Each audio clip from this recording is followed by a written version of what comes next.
Bapak Ibu, seperti Anda saksikan di depan Anda saat ini Menteri Investasi Republik Indonesia, Kepala BKPM Bapak Bahlil Lahadalia, Sekretaris Jenderal ASEAN Dr. Kau Kim Hoorn, dan juga sejumlah Menteri Investasi negara-negara ASEAN, termasuk Ibu Armida Ali Syahbana, saat ini tengah meninjau booth-booth yang ada di area luar dari ballroom ini. Booth-booth ini merupakan booth perwakilan Kementerian Investasi dari negara-negara ASEAN yang memamerkan produk-produk unggulan, mulai dari produk-produk UMKM, kemudian produk-produk konsumtif atau konsumsi, sampai ke kendaraan listrik. Dan selain 8 negara ASEAN, ada juga booth yang didirikan oleh ESCAP dan juga WIPA. So, ladies and gentlemen, as we see on the screen right now, the Minister of Investment, Chairman of Indonesia Investment Coordinating Board of Indonesia, Mr. Bahlil Lahadalia, is now visiting the booth outside and accompanied by the Secretary General of ASEAN, Dr. Kau Kim Hoorn, and the investment ministers of ASEAN countries. Now, the exhibition outside aims to showcase the best projects ASEAN countries could offer, as we see booths representing ministries of investment from ASEAN countries. We can also see and learn about many innovations, from meat made of plants to electric vehicles, and would like to also invite everyone during the break and lunchtime. You could also visit the exhibition booths and also learn about so many things that ASEAN countries could offer. Selain booth-booth yang digelar oleh 8 negara ASEAN dan juga 2 organisasi internasional, di tengah-tengah di area booth akan ada tempat untuk networking dan juga membahas soal potensi investasi antar negara-negara ASEAN. ASEAN as the epicentrum of growth is now taking the stage. So at the exhibition booths or area, you can also have meeting your potential investors and maybe further discuss about the potential of investments that are offered in our region, Asia Pacific. And outside, the booths have been also, we can see the representatives of ASEAN countries from Brunei Darussalam, Malaysia, the Philippines, Indonesia, Timor-Leste, Myanmar, Thailand, and Laos PDR, as well as from ESCAP and WIPA.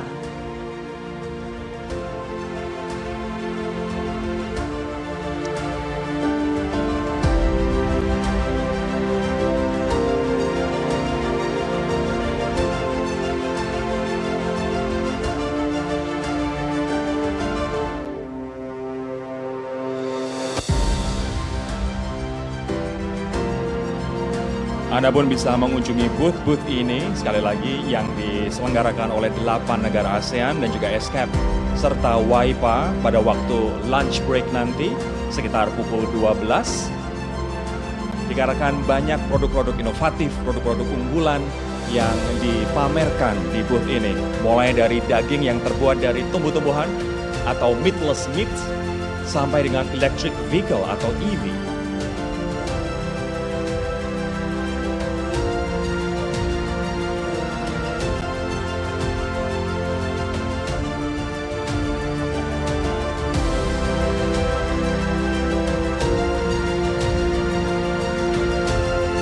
Ladies and gentlemen, we kindly ask everyone to please rise as we welcome Minister of Investment of the Republic of Indonesia, Chairman of Indonesia Investment Coordinating Board, His Excellency Mr. Bahlil Lahadalia, and we'll also welcome the Secretary General of ASEAN, His Excellency Dr. Kau Kim Hoorn, and Ministers of Investment from ASEAN countries.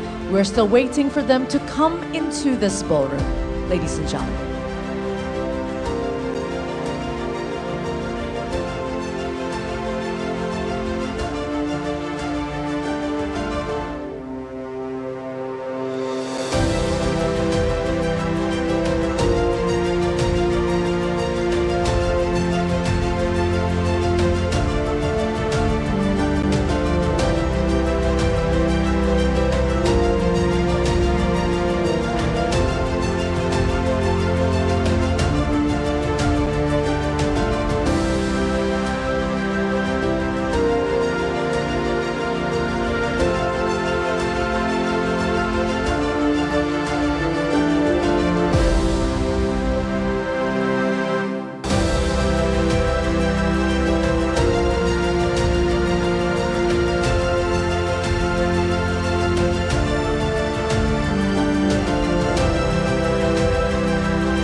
gentlemen, please kindly wait. Seems like the Minister of Investment of the Republic of Indonesia and the others are now a little bit being captivated, but with the innovations that are exhibited at the exhibition area.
Nampaknya memang sangat menarik Alia ya untuk mengunjungi booth-booth ini yang digelar oleh 8 negara ASEAN dan juga negara 2 institusi internasional ASEAN dan juga WIPA. Dikarenakan banyak sekali inovasi, kolaborasi dan juga peluang investasi yang bisa digali dari booth-booth yang digelar oleh mereka. Setuju sekali Rory, tampaknya Pak Menteri, Pak Bahlil Lahadalia masih sangat terkesan dan ingin menggali lebih jauh lagi apa yang ditawarkan oleh booth-booth yang ada.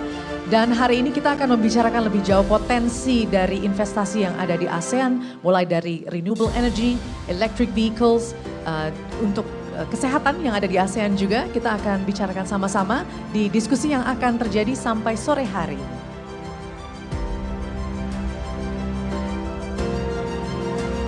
So today will be fully packed agenda as we will be presenting 5 different sessions or panel discussion sessions. First and foremost will be foreign direct investment and impact investment for sustainable development. This will be the first panel discussion that we are having. Secondly, we'll be talking about global supply chain and sustainable investments. And after the first half break, later at 12-ish p.m., we'll be talking about investment opportunities in 3 different subjects: electric vehicles, investment opportunities in renewable energy, and last but not least, investment opportunities in health systems. Akan banyak sekali informasi dan juga insights yang akan kita dapatkan dari 5 panel discussions kita nanti, jadi pastikan Anda mengikuti ASEAN Investment Forum 2023 sampai selesai sore hari nanti. Ya, betul sekali. Masih kita saksikan di layar Pak Bahlil Lahadalia, Menteri Investasi Republik Indonesia, yang meninjau di area exhibition dan kelihatannya banyak pertanyaan dari beliau. Mungkin sangat menarik sekali dan kami juga mengundang Bapak Ibu would like to invite everyone to also visit the booths at the exhibition hall to dig deeper on what ASEAN countries could offer in terms of its investments. Currently they are taking a photo in front of the Brunei Darussalam booth. It's very interesting as well there at Brunei Darussalam's booth. And we've got many other booths from Indonesia, from Myanmar, Thailand, the Philippines, Timor-Leste, right. Lao PDR, as well as ISCAP and WIPA. Yeah. It's a mandatory photo session, Rory.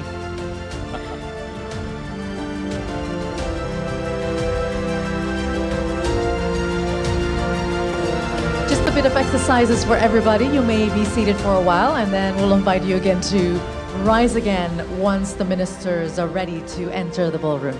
Thank you very much for the cooperation.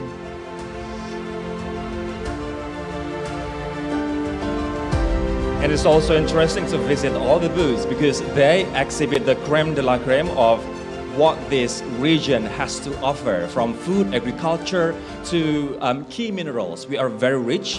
ASEAN is very abundant, very rich in nickel and other key minerals. So when we talk about electric vehicles, that's going to be the future of our transportation mode. And ASEAN is rich in one of the key components of electric vehicle, which is nickel. Yes. And ASEAN has been the destinations for investments nowadays. As Rory mentioned as well, Indonesia is rich in nickel. We also see other countries like Thailand, who has also started its industry. Indonesia and Vietnam have also started with the two-wheel electric motorcycle, and hopefully in due course we'll see others expanding to the four-wheel cars happening in ASEAN region. And it's really interesting as well to know that Indonesia alone contributes 40% of nickel output. Combined with the Philippines, the number will reach 55 to 60% of the global output of nickel. So this region is very rich in one of the most important minerals in the future, which is nickel. That's right.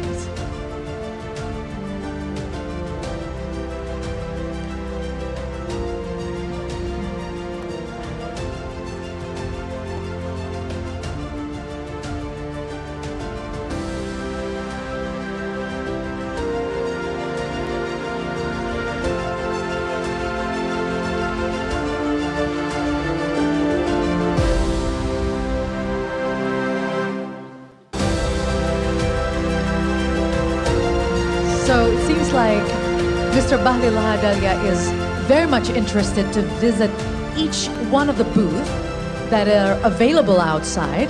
It may take a little bit of time because there are a lot of attractions and potentials in ASEAN region.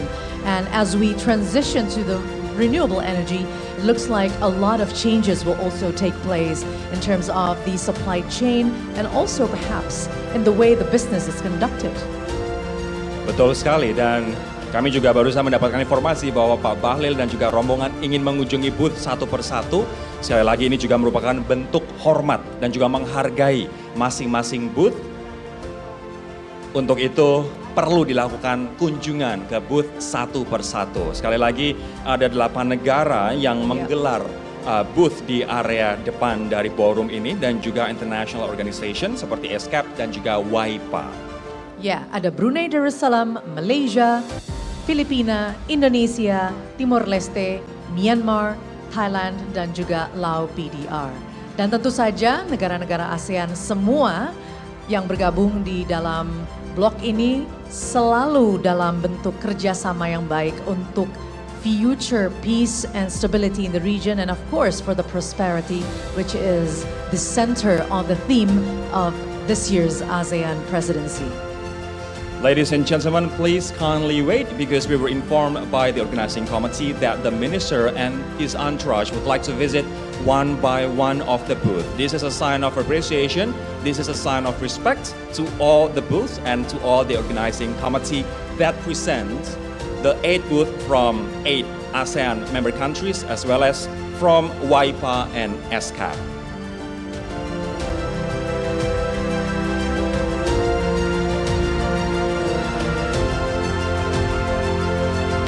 Currently, they are viewing the electric motorcycle from Alpha. It's made by Indonesian company. Yes. And this is going to be the future of transportation in the world, especially in ASEAN, as Indonesia, Vietnam, and Thailand are taking the start to shift from manual to electric vehicles. Ladies and gentlemen, we kindly ask everyone to rise as we welcome the Minister of Investment of the Republic of Indonesia, Chairman of Indonesia Investment Coordinating Board, His Excellency Mr. Bahlil Lahadalia. Kita sambut bersama Bapak Ibu Menteri Investasi, Kepala BKPM Republik Indonesia yang terhormat Bapak Bahlil Lahadalia, Kami juga mengucapkan selamat datang dan berikan aplaus yang meriah untuk Sekretaris Jenderal ASEAN yang terhormat Dr. Kao Kim Hoorn dan juga Menteri Investasi Negara-Negara ASEAN. Selamat datang di ASEAN Investment Forum 2023. Once again, welcome Minister of Investment of the Republic of Indonesia, Chairman of Indonesia Investment Coordinating Board, His Excellency Mr. Bahlil Lahadalia. Also welcome Secretary General of ASEAN, His Excellency Dr. Kao Kim Hoorn, and investment ministers of ASEAN countries. Let's give a big round of applause. Boleh kita beri aplaus yang meriah sekali lagi untuk Bapak Bahlil Lahadalia, Sekjen ASEAN, Bapak Arsyad Rashid, Ibu Armida Ali Syahbana, dan juga Menteri-Menteri Investasi Negara-Negara ASEAN. Selamat datang di ASEAN Investment Forum here in Jakarta. Ladies and gentlemen, you may be seated. Kami persilakan untuk duduk kembali. Terima kasih Bapak Ibu.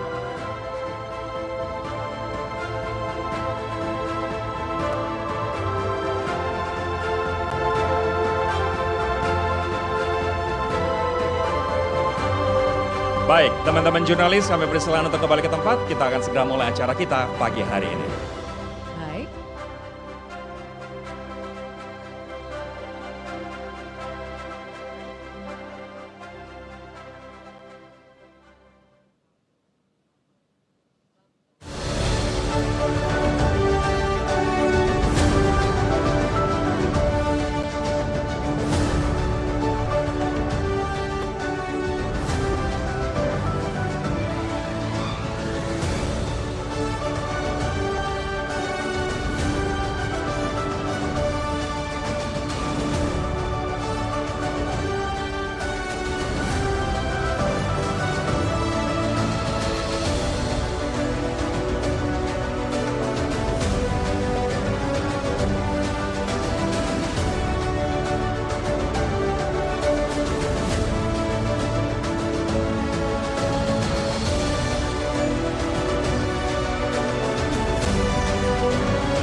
Selamat pagi hadirin yang kami hormati, selamat datang di ASEAN Investment Forum 2023, investasi untuk pembangunan berkelanjutan.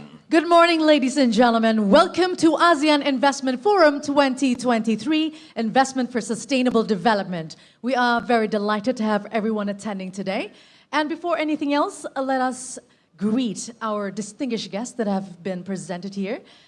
Ladies and gentlemen, let us welcome, first of all, His Excellency Mr. Bahlil Lahadalia, Minister of Investment of the Republic of Indonesia, Chairman of Indonesia Investment Coordinating Board. Selamat datang, Pak Bahlil. Welcome as well to Jakarta, His Excellency Dr. Kao Kim Hoorn, Secretary General of ASEAN. And next up, we would like to also welcome Her Excellency Dr. Armida Salsia Ali Syahbana, Executive Secretary of the Economic and Social Commission for Asia and the Pacific, or ESCAP. Welcome as well to Mr. Arsyad Rashid, Chair of ASEAN Business Advisory Council, APEC.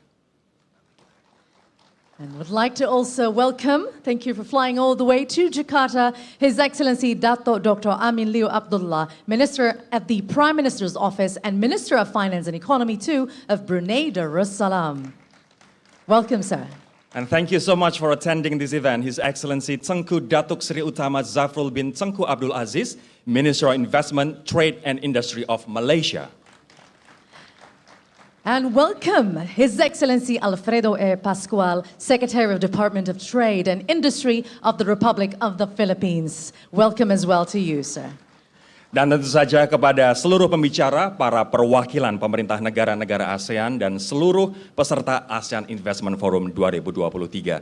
Saya Rory Asyari dan rekan saya Rahma Alia akan memandu jalannya acara pada pagi hari ini yang terselenggara atas kerjasama Kementerian Investasi Republik Indonesia, Badan Koordinasi Penanaman Modal BKPM dengan ASEAN Business Advisory Council APEC, United Nations Economic and Social Commission for Asia and the Pacific, ESCAP, World Association of Investment Promotion Agencies, WIPA, and also Bloomberg. ASEAN Investment Forum 2023, the side event of Indonesian leadership in ASEAN to further discuss the investment opportunities and sustainable development. So, ladies and gentlemen, let us start the first kickoff of this event.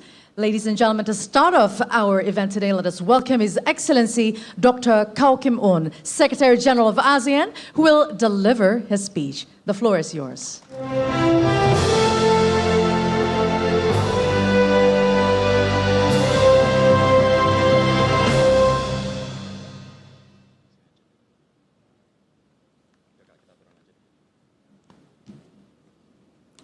Your Excellency,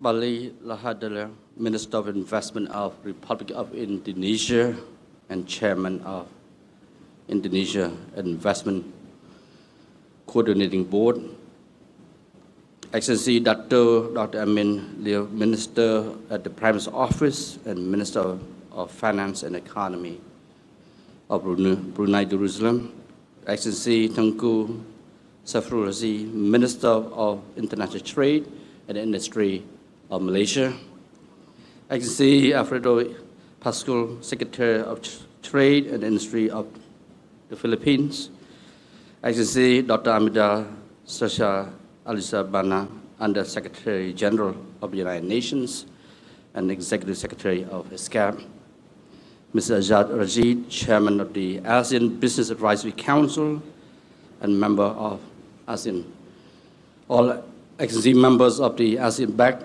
Excellency Minister, heads of ASEAN Investment Board and Investment Promotion Agencies and the respective representatives, distinguished speakers, participants, ladies and gentlemen, a very good morning to all Excellencies and ladies and gentlemen.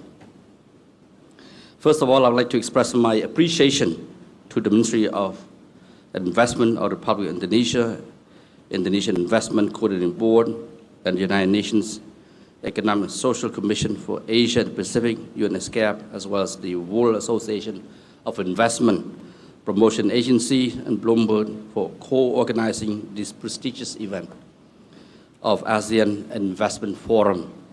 And I think this is a very important moment just right before the 43rd ASEAN Summit-related summits that will take place next week. I'm grateful for the opportunity to address all Excellencies, ladies and gentlemen, at this forum. The convening of this forum is indeed very timely. Achieving the Sustainable Development Goals by 2030, of which timeline is getting closer by the day, is an essential mandate that all countries in the world shall strive to, given its fundamental importance for humanity. For ASEAN, sustainability is one of the high priority cross-cutting agenda across all three pillars of the ASEAN community. The COVID-19 pandemic had further driven ASEAN to adopt a comprehensive, forward-looking and structured approach to address sustainability, ensuring that the region emerged stronger, more resilient, and greener.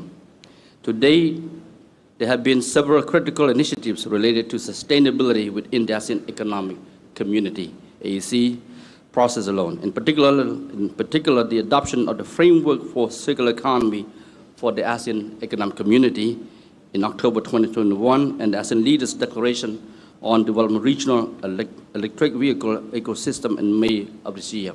I think this was one of the major outcomes of the 42nd ASEAN Summit in Labuan.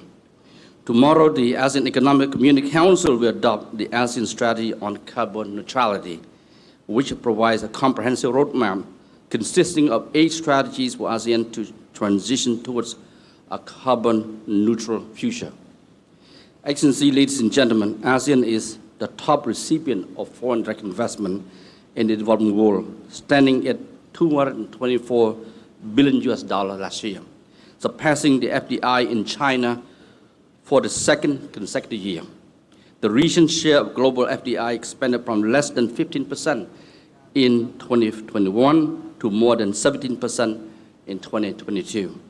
All of these developments took place against the backdrop, as we all know, is a very challenging global economic landscape with total FDI flows falling by 12% in 2022, giving a multitude of international crises and challenges, including geopolitical tensions, high inflation rates, and debt pressures in many countries. Within the immediate term, ASEAN's outlook remains positive, underpinned by international supply chain restructuring that favors the region as the preferred destination, thanks to the persistent efforts of ASEAN in advancing its economic integration while maintaining its unwavering commitment to an open, inclusive, and rules-based trading system. These heartening developments shall not make us complacent and continue to go business as usual. Going forward, there remain critical challenges that could temper ASEAN's further growth, especially the global economic uncertainties, food and energy crises, weaknesses of financial institutions. Therefore, agility, responsiveness, and adaptability are vital for ASEAN to stay ahead and relevant, especially in light of the global shift towards a more sustainable consumption and production. Take this opportunity, I would like to share the following thoughts and proposals for your kind consideration during this forum. First, it is imperative for ASEAN to facilitate investment that address climate change as a cohesive bloc to maintain our competitiveness.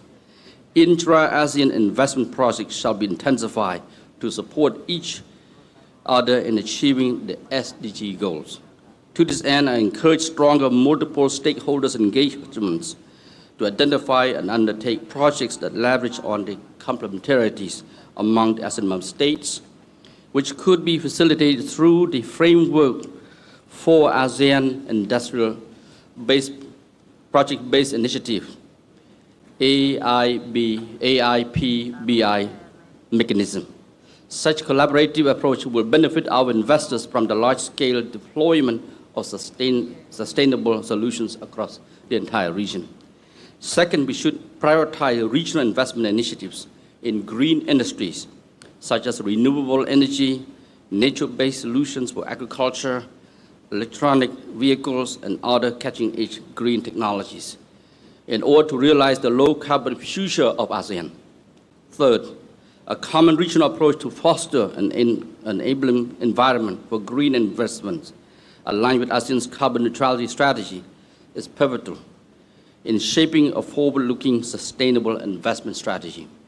I look forward to the development of ASEAN Sustainable Investment Guideline by ASEAN officials as a deliverable for next year, as tested by the ASEAN Investment Area Council 2 weeks ago. Of course, next year will be Laos under Laos chairmanship.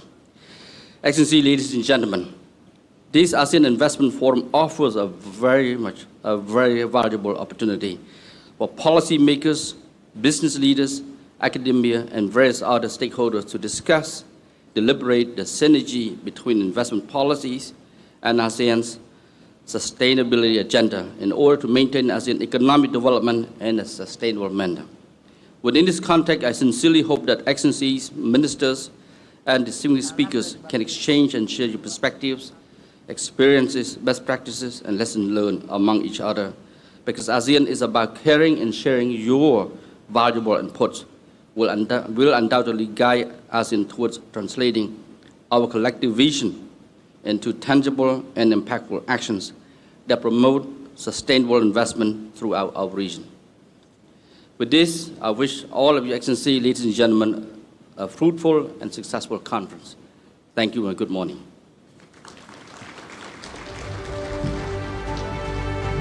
Thank you very much, Dr. Kao Kim Hoorn. Ada beberapa hal yang tadi disampaikan oleh Dr. Hoorn terkait dengan negara-negara di ASEAN harus terus mengembangkan dan juga bekerja sama untuk tetap tahan banting, resilient, dan juga menarik atau atraktif untuk investasi. Dan juga Dr. Hoorn mengingatkan kita pentingnya kolaborasi dan juga kerjasama untuk maju terus menjadi lebih kuat, lebih resilient, dan juga lebih hijau. Yes, that's right. We just want to recap a little bit of what Dr. Hoorn already told us in his speech. So ASEAN continues to develop and work hard to stay resilient and attractive for investments. And also a lot of sectors have now been very, very attractive in renewable energy sector, electric vehicle, agriculture to health, and all these are for the ASEAN sustainability. And also Dr. Hoorn reminded us the importance of collaboration and cooperation as we're moving towards a stronger, more resilient and green economy in the future. Bapak Ibu hadirin yang kami hormati, selanjutnya kita juga akan menyimak sambutan yang akan disampaikan oleh yang terhormat Dr. Armida Salsia Ali Shahbana, Sekretaris Eksekutif Economic and Social Commission for Asia and the Pacific, ESCAP. Ladies and gentlemen, let us welcome Her Excellency Dr. Armida Salsia Ali Shahbana, Executive Secretary of the Economic and Social Commission for Asia and the Pacific, ESCAP, to deliver the speech.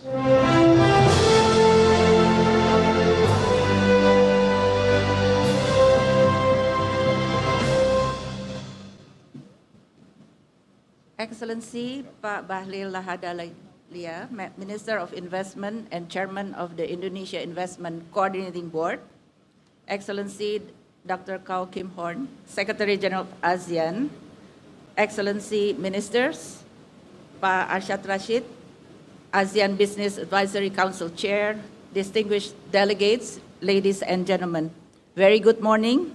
It is my pleasure to join Excellencies, distinguished participants at this first ASEAN Investment Forum.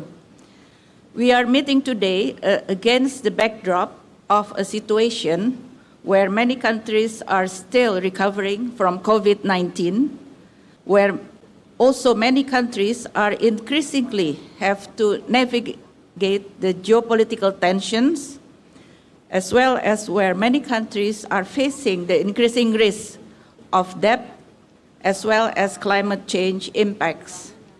Taken together, these challenges have constrained cross-border business, trade, and investment flows, thereby threatening inclusive growth and sustainable development. The good news is that the ASEAN region has demonstrated its resilience in the face of these multifaceted challenges. While nearly all developed countries have experienced declining investment flows since the pandemic, the opposite has been true for ASEAN. In fact, foreign direct investment, or FDI, inflows to ASEAN member states reached a record high of $224 billion last year. Yet, while ASEAN may be one of the most attractive sub-regions for investors, it still faces two critical hurdles for attracting and promoting more and better quality investment. First, and most importantly, with regards to sustainable development, ASEAN member states still need more and better quality FDI to enable them to achieve their Sustainable Development Goals, or SDGs, priorities. Boosting investment into SDG-related sectors requires both developing a pipeline of attractive investment-ready opportunities in key sectors and building the capacity of ASEAN investment promotion agencies to target and pitch these opportunities to the right investors. Secondly, FDI flows into the sub-region are unevenly distributed amongst the larger and more developed economies. Better coordinated efforts are needed to encourage more investment flows into the least developed countries in the sub-region. For example, this could be achieved through promoting ASEAN as one investment destination for global and regional supply chain.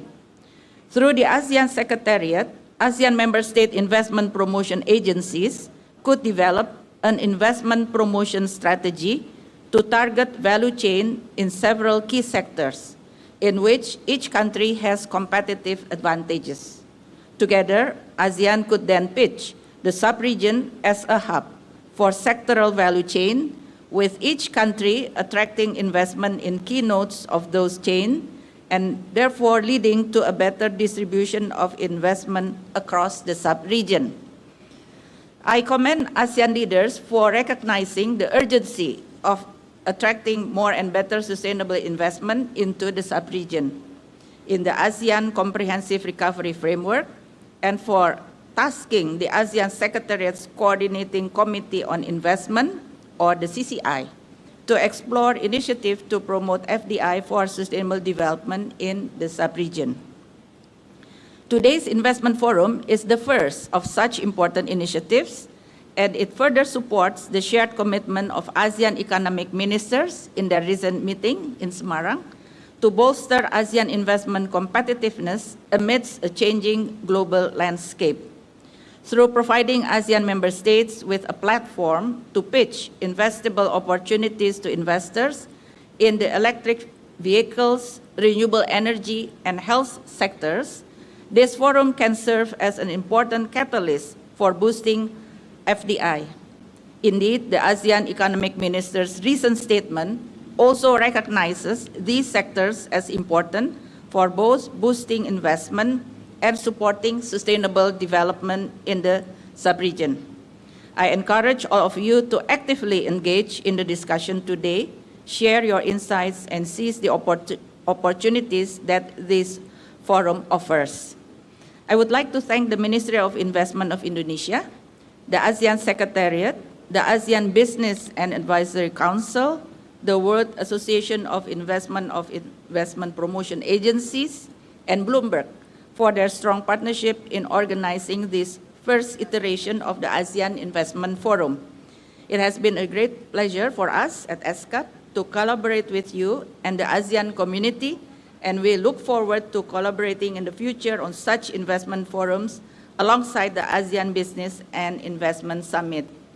In conclusion, allow me to underscore that we are committed to supporting ASEAN member states in tangibly improving their ability to attract and promote FDI for sustainable development. To this end, I'm pleased to announce that together with CCI, we will begin implementation of a 2-year initiative this November to build the capacity of ASEAN investment promotion agencies to develop and pitch sustainable investment projects, as well as to develop a regional action plan for promoting ASEAN as one investment destination. I look forward to sharing the progress and outcomes of this initiative with you in the coming months. Thank you very much. Thank you very much for the speech, Her Excellency Dr. Amida Salsia Ali Shahbana.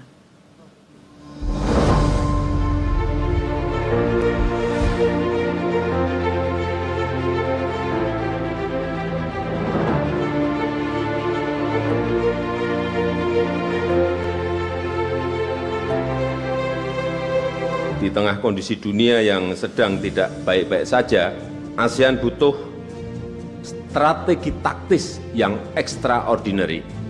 Oleh sebab itu, saya berharap ASEAN Bank dapat berperan lebih besar dalam perumusan dan pengimplementasian strategi taktis kolaborasi lintas stakeholders. Kekuatan utama ASEAN bukan hanya berada pada sumber dayanya, namun juga pada ketahanan kita sebagai sebuah asosiasi negara yang solid, bertumbuh dengan saling melengkapi.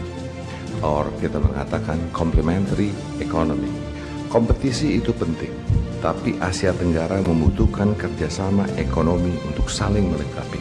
Sebagai kontribusi dari sektor bisnis, kami telah menyusun policy paper sebagai roadmap menuju ASEAN 2045.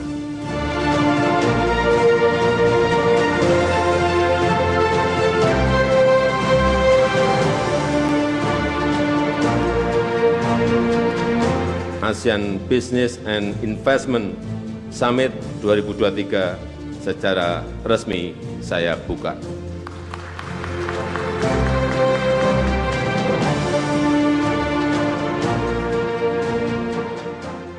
Baik, hadirin yang berbahagia, sambutan berikutnya akan disampaikan oleh Bapak Arsyad Rashid, Ketua ASEAN Business Advisory Council, or ABAC. Boleh kita beri aplaus yang meriah.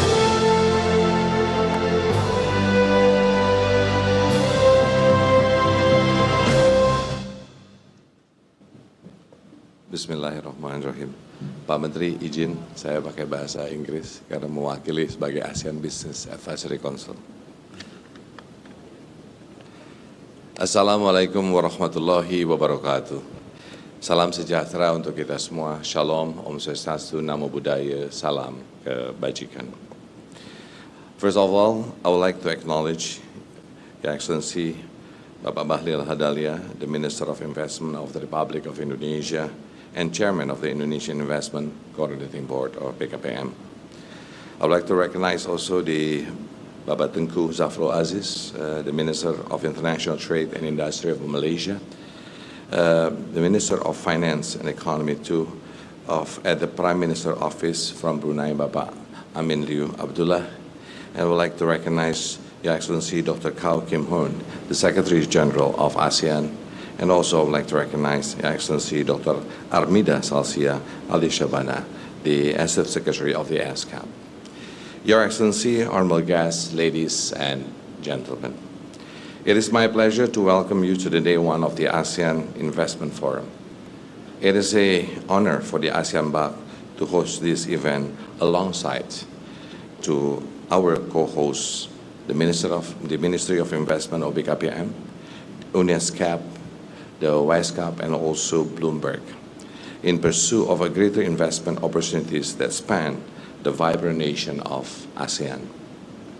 I extend my deepest appreciation to all participants, speakers, and partners who join us in this endeavor.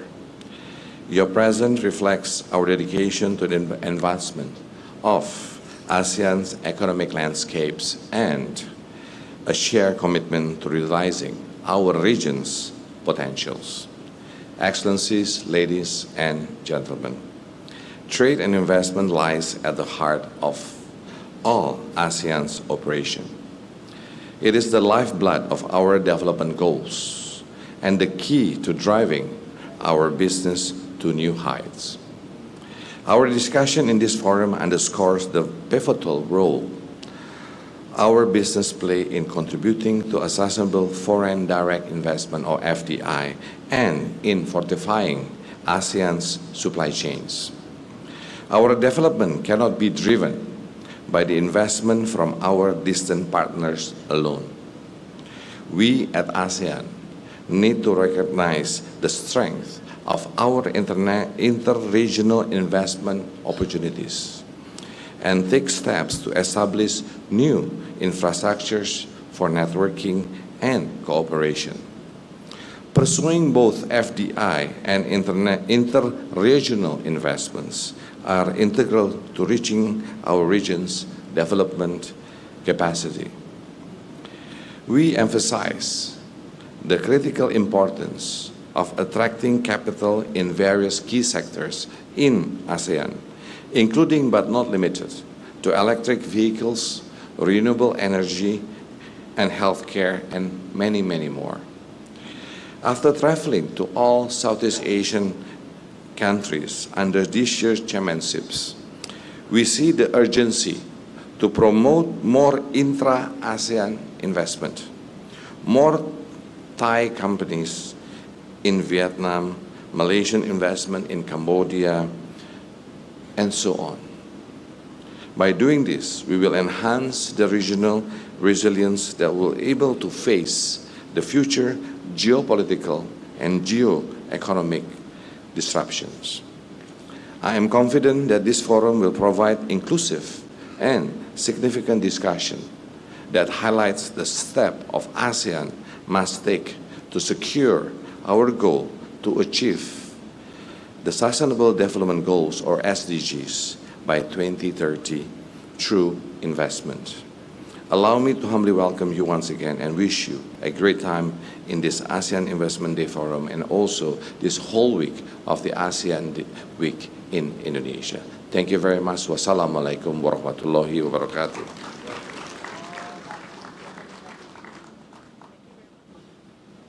Thank you very much, Mr. Arshad Rashid, for the speech.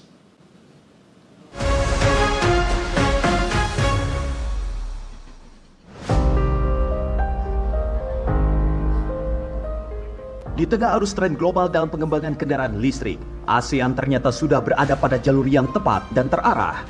Tidak main-main, investasi di sektor kendaraan listrik meningkat tajam dalam 2 tahun terakhir.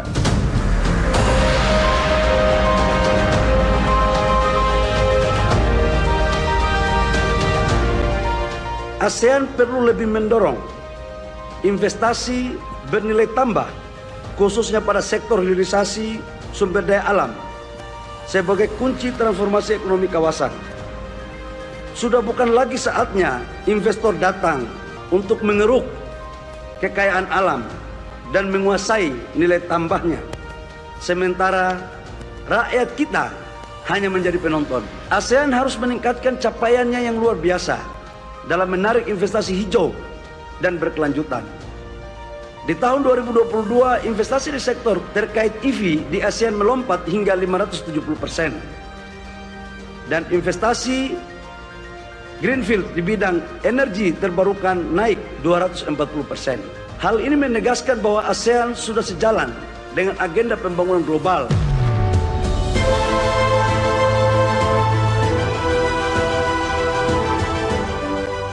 Outstandingly, we see that all the top 10 global EV manufacturers have investment in ASEAN, and 9 out of the 10 top battery manufacturers are investing now in the region. So this is really outstanding. And we see this will continue thanks to the efforts of attracting investment in these areas by the ASEAN governments.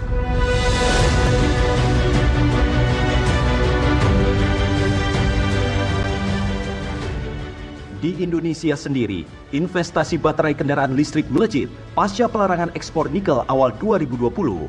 Para pemain global masuk ke Indonesia untuk mengolah nikel menjadi bernilai tambah tinggi dengan prinsip saling menguntungkan. Contohnya, LG asal Korea Selatan dengan nilai investasi 9,8 miliar dolar atau sekitar 140 triliun yang mengembangkan baterai kendaraan listrik terintegrasi mulai dari pertambangan, pengolahan, sel baterai, hingga daur ulang. CATL asal Tiongkok juga berinvestasi senilai 5,2 miliar dolar. Tak hanya kedua perusahaan raksasa ini, Foxconn asal Taiwan, BASF asal Jerman, perusahaan Amerika Ford, dan INBC dari Inggris juga berinvestasi di Indonesia.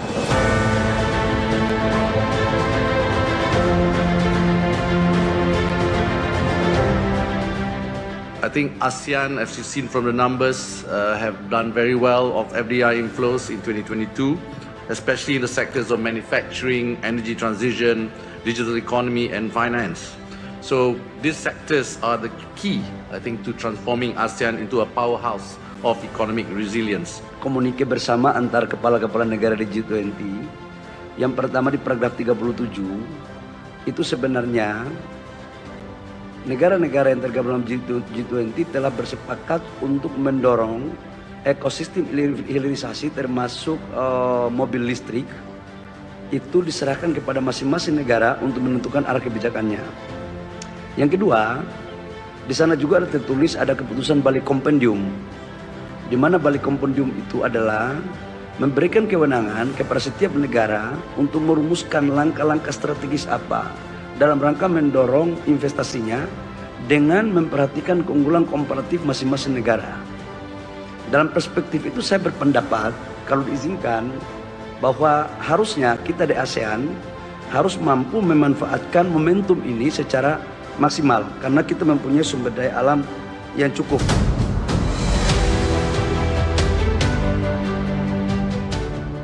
It is interesting to note that multinational enterprises within the region are proactively expanding across ASEAN, building regional value chains and fortifying supply chain networks, and that the main propellers behind the trend include robust growth manufacturing investments, heightened investor interest in sectors associated with energy transition, such as renewables and electric vehicle-related activities. Investasi harus mendatangkan manfaat yang inklusif bagi semua. Oleh karena itu, ASEAN perlu memperkuat kemitraan antara investasi besar dengan UMKM. Salah satu cara paling efektif untuk pemberdayaan UMKM adalah dengan membuka akses agar mereka menjadi bagian dari ekosistem rantai pasok perusahaan yang lebih besar melalui kemitraan tadi. Energi baru terbarukan sangat penting sekali dan kita di negara ASEAN betul-betul mendapatkan dampak yang positif. Namun ada catatan satu lagi di situ bahwa kita tidak boleh sendiri-sendiri karena kita ini sudah sedikit dibandingkan dengan dunia. Jadi kalau kita terpecah-pecah belah, maka kita gampang diadu domba juga sama yang lain.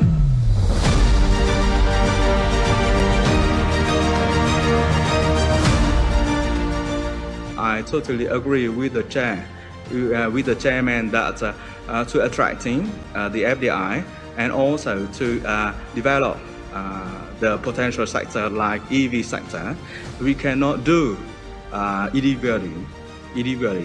We have to cooperate, and that's why we are here. We need the solidarity.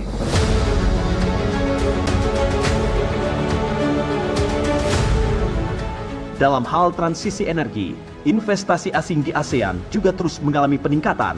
Sebagian besarnya berfokus pada pengembangan energi surya dan angin. Namun ASEAN masih harus berlari lebih kencang lagi, karena saat ini terdapat kesenjangan kebutuhan yang masih sangat besar, yaitu investasi sebesar 180 miliar dolar yang harus tersedia setiap tahunnya.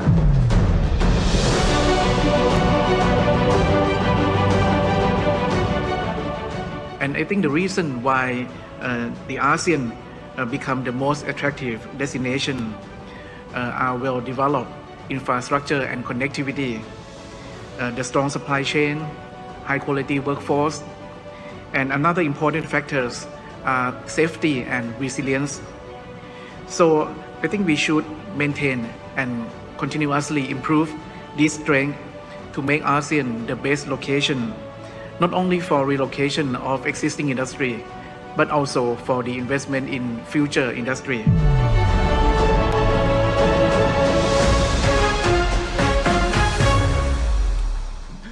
Baik, kini kita akan menyimak sambutan kunci yang akan dibawakan oleh Yang Terhormat Bapak Bahlil Lahadalia, Menteri Investasi Republik Indonesia, Kepala Badan Koordinasi Penanaman Modal. Kami persilahkan Pak Bahlil. Ladies and gentlemen, please welcome His Excellency Mr. Bahlil Lahadalia.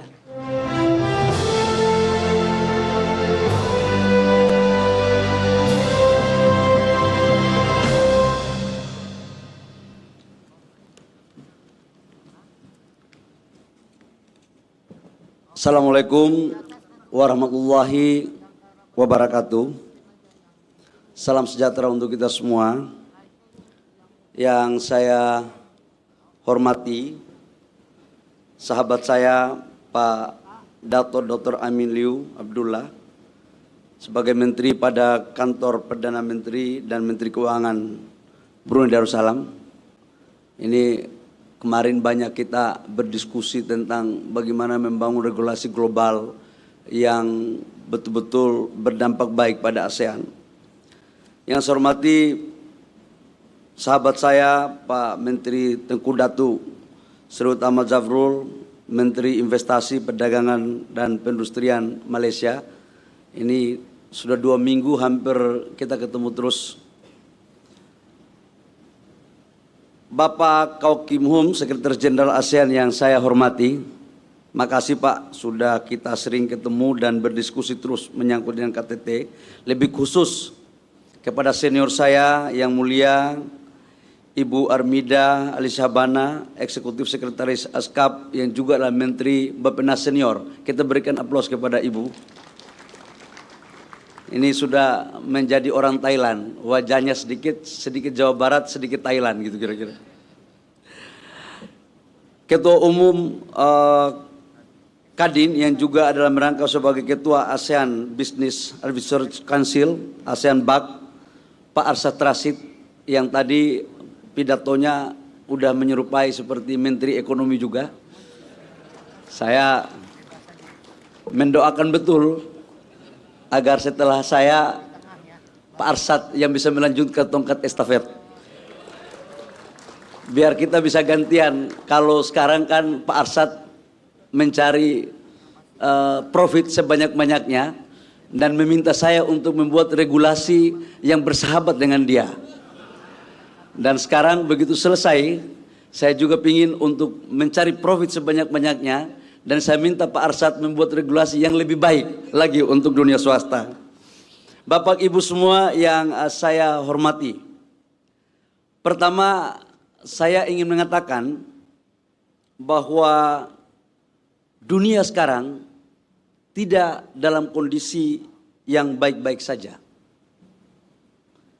Ketegangan geopolitik, melambatnya perekonomian global, dan perubahan iklim adalah sebagian dari tantangan pelik yang kita semua harus hadapi.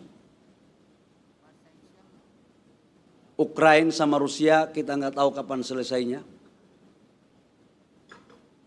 Namun di tengah semua kesulitan itu, ASEAN menjadi alasan agar kita tidak kehilangan harapan.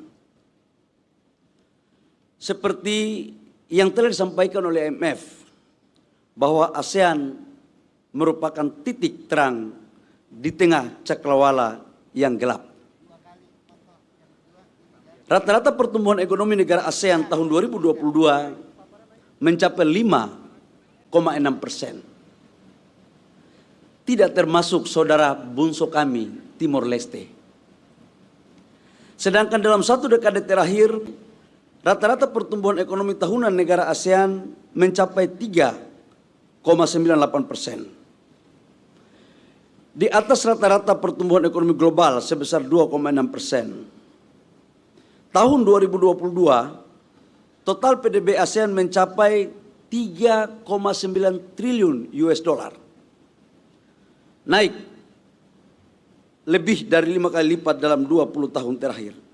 Salah satu kunci dari pertumbuhan ekonomi tersebut yang begitu pesat adalah investasi. Dan investasi menurut saya adalah kata kunci, salah satu kata kunci untuk mendorong ke arah yang sejahtera. Meski FDI secara global mengalami penurunan tahun lalu sebesar 12%, namun FDI di ASEAN justru meningkat sebesar 5%, sehingga mencapai seperti tadi Ibu Sabana menyampaikan sebesar 224,2 miliar US dollar. Dan hal ini terjadi dan tertinggi sepanjang sejarah ASEAN. Dengan angka tersebut, ASEAN menjadi penerima FDI terbesar di dunia, terbesar kedua di dunia. Bapak Ibu semua yang saya hormati, dengan berbagai capaian tadi, tidak salah jika Indonesia mengusung tema keketuaan ASEAN kali ini sebagai sentra dari pertumbuhan ekonomi global dengan pembangunan yang inklusif, kuat, dan berkelanjutan. Sejalan dengan tema besar keketuaan Indonesia tersebut, perhelatan ASEAN Investment Forum dalam rangka keketuaan tahun ini mengangkat tema investasi untuk pembangunan yang berkelanjutan. Bapak Ibu semua, meski aliran investasi ke ASEAN sangat masif, tujuan kita bukan hanya semata meningkatkan angka investasi. Angka jumlah nilai nominal sekian ratus miliar US dollar, menurut saya bukan itu yang menjadi tujuan kita. Akan tetapi, bagaimana investasi tersebut dapat lebih berperan untuk mewujudkan pembangunan yang berkelanjutan, SDGs. Karena menurut saya, di negara manapun, investasi itu akan dinyatakan secara berkualitas dan berdampak sistemik positif apabila rakyat diikutkan dalam merasakan tentang efek positif daripada investasi itu. Salah satu pilar penting dari pembangunan berkelanjutan adalah transisi energi. Peningkatan investasi di sektor energi terbarukan di ASEAN tumbuh positif. Tahun lalu investasi baru greenfield di sektor energi terbarukan naik dan datanya cukup luar biasa sekali sebesar 240% di ASEAN.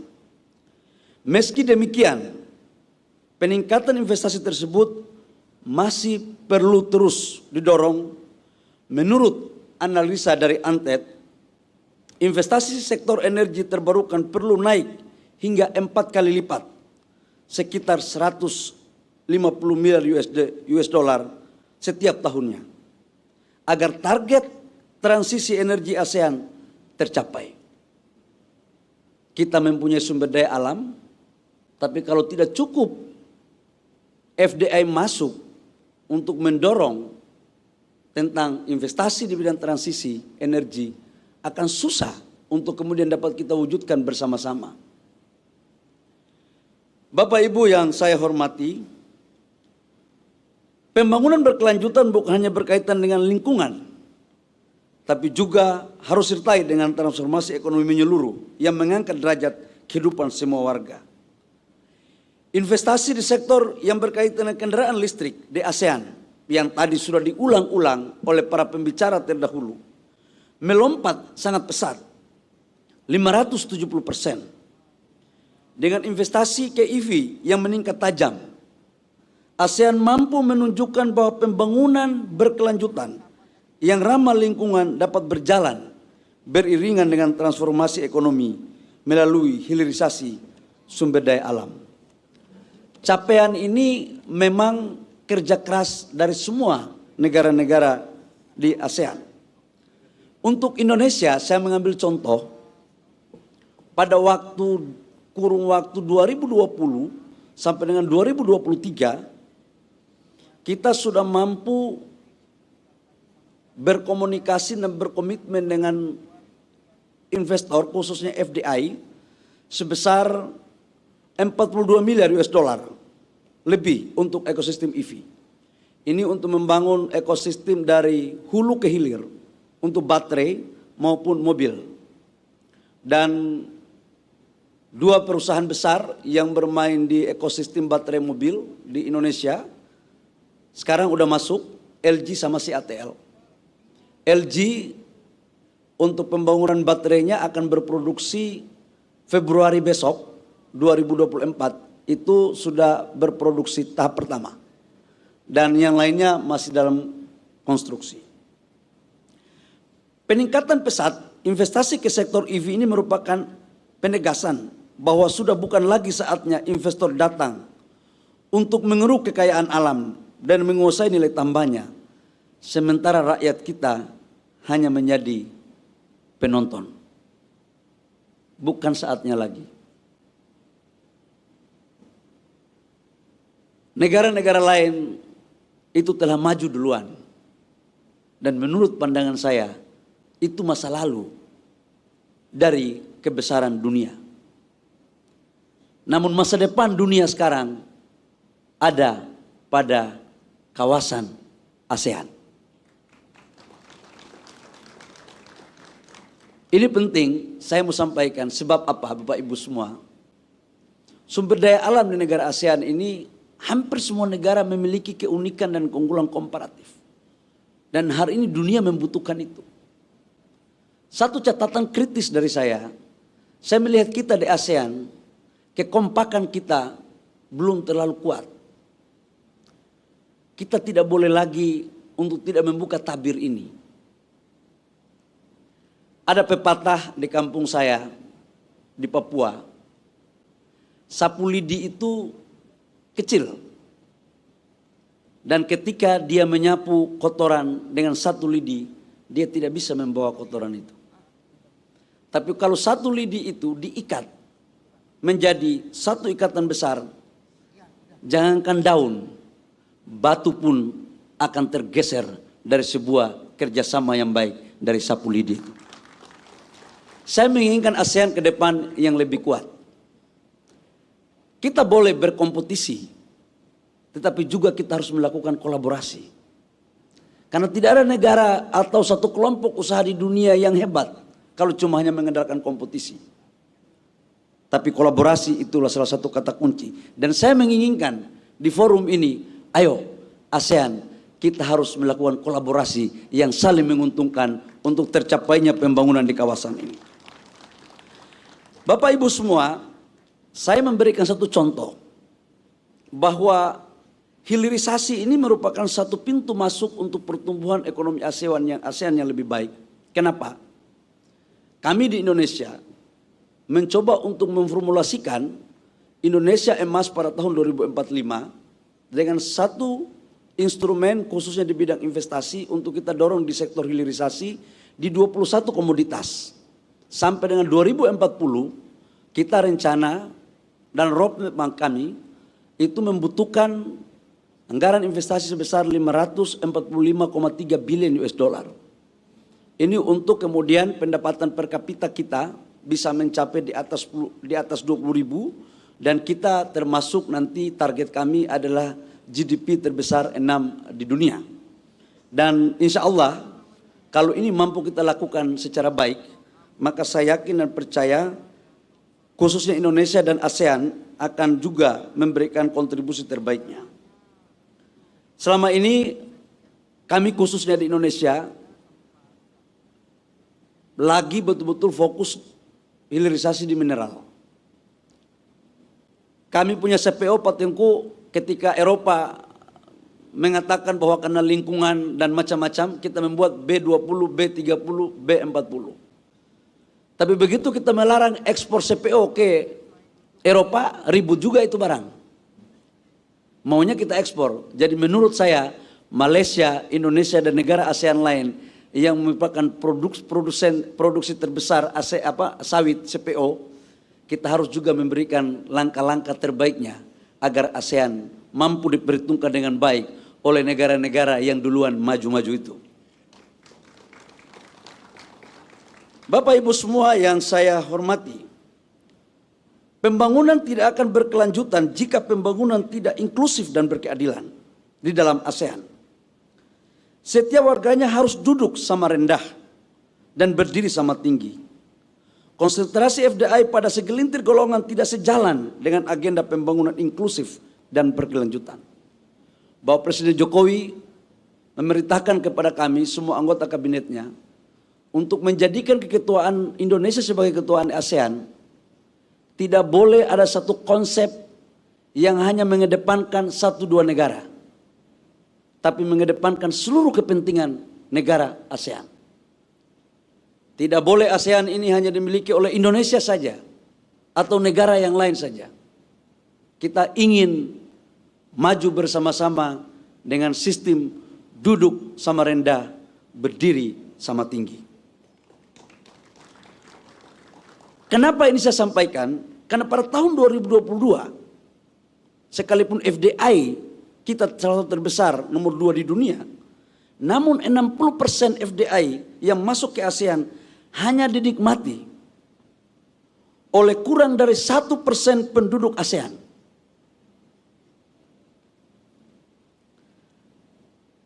Ini bertentangan dengan filosofi kehadiran kita dalam ASEAN. Nggak bisa lagi kita berdiplomasi dengan senyuman-senyuman terus. Kesejahteraan tidak akan mungkin dapatkan dengan senyuman semu. ASEAN perlu lebih menupuk kolaborasi secara konkret dalam upaya promosi dan fasilitas investasi agar ASEAN betul-betul dapat menjadi suatu komunitas yang kokoh dan kuat. Untuk mendorong pembangunan yang inklusif, investasi di ASEAN perlu diarahkan untuk dapat bermitra dengan pengusaha-pengusaha nasional, dengan UMKM yang merupakan penyumbang terbesar bagi PDB di kawasan. Dengan kemitraan ini kita dapat turut mendorong, memanfaatkan dari investasi yang masuk ke ASEAN benar-benar dapat dirasakan oleh semua. Bapak-bapak menteri dan Bapak Ibu semua, memang ini karakter pengusaha itu sebenarnya karena saya dulunya mantan pengusaha. Kalau enggak dipaksa, dia enggak pernah melakukan sharing. Pak Arsad juga melakukan hal itu. Itu rata-rata. Tapi negara enggak boleh kalah dari taktik dari dunia usaha. Karena tujuan kita adalah bagaimana investasi masuk itu tumbuh bersama-sama.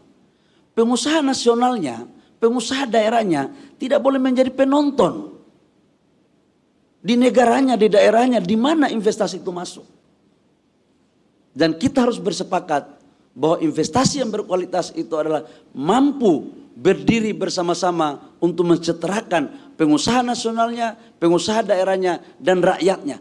Inilah kalau kita ingin ASEAN ke depan disegani di mata dunia. Bapak Ibu semua, sebagai akhir, Sambutan saya kok banyak kali disiapkan oleh pemateri ini.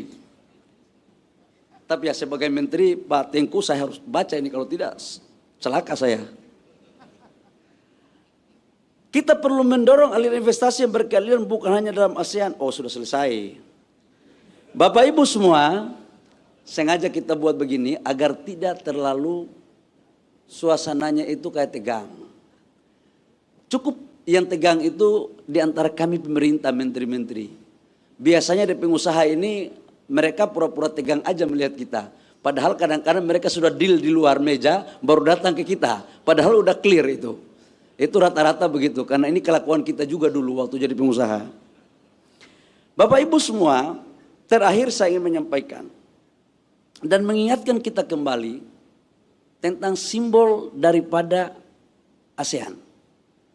Ada 10 padi yang diikat. Indonesia salah satu negara yang menginisiator lahirnya ASEAN. Ada arti yang mendalam di situ tentang kesejahteraan bersama. Ada arti juga mendalam di situ adalah kesetaraan dan kerjasama yang baik. Karena itu lewat forum ini saya memberikan apresiasi kepada stakeholder semuanya yang telah ikut mengambil bagian dalam menyukseskan acara ini. Saya yakin dan percaya generasi ASEAN ini generasi muda-muda semua, baik di pemerintahnya, di pengusahanya. Kalau ada yang kurang-kurang cocok di masa lampau, udahlah kita lupakan. Kita pingin ke depan yang lebih baik. Jangan kita ungkit-ungkit masa lalu lagi. Saya pikir kalau ekonomi di antara ASEAN ini clear, nggak ada itu kapal perang yang melintas di batas wilayah Malaysia. Nggak ada itu kapal perang yang melintas di wilayah Brunei maupun Singapura. Kita selesaikan secara ala pengusaha. Kalau tidak bisa diselesaikan ala pengusaha, baru kita atur ke arah yang lebih politik. Tapi saya yakin dan percaya bahwa pemerintah yang ada dalam kawasan ASEAN semuanya mempunyai niat yang baik untuk sama-sama kita maju. Demikian, terima kasih. Kalau lebihnya mohon maaf. Selamat mengikuti sesi berikutnya. Dan saya sebagai tuan rumah akan menjadi ketua kelas untuk menunggu bapak-bapak semua yang ada ini untuk bicara.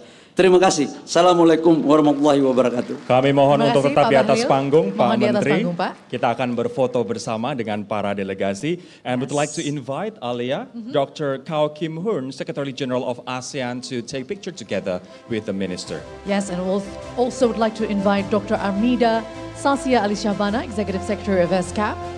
Mr. Arshad Rashid, Chair of ABEC. Dr. Amin Liu Abdullah, Minister at the Prime Minister's Office and Minister of Finance and Economy too of Brunei Darussalam. Tengku Datuk Seri Utama Zafrul bin Tengku Abdul Aziz, Minister of Investment, Trade and Industry of Malaysia. Mr. Alfredo A. Pascual, Secretary of Department of Trade and Industry of the Republic of the Philippines. And also the head of delegates. Once again, the head of delegates of each country to please come on stage. Would like to invite the mentioned above to join the picture session together with the Minister of Investment of Indonesia.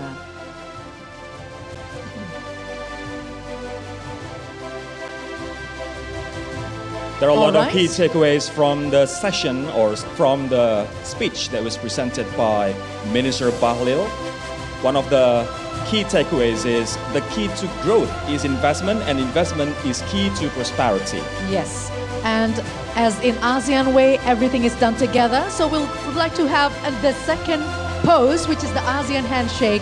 Together, we'll hold hands, right hand on top of the left hand. This is the ASEAN way, as analogy that was mentioned by Minister. When we do it together, we can make it bigger and more impactful. Let's give a big round of applause for all the ASEAN leaders and business leaders. So thank you very much once again for the speech, Mr. Bahlil Lahadalia. And thank you so much for ladies and gentlemen for participating in the photo shooting. Yes, you may return to your seats. And let's continue with the key takeaways that was presented by Minister Bahlil. We've got many key takeaways that are very important.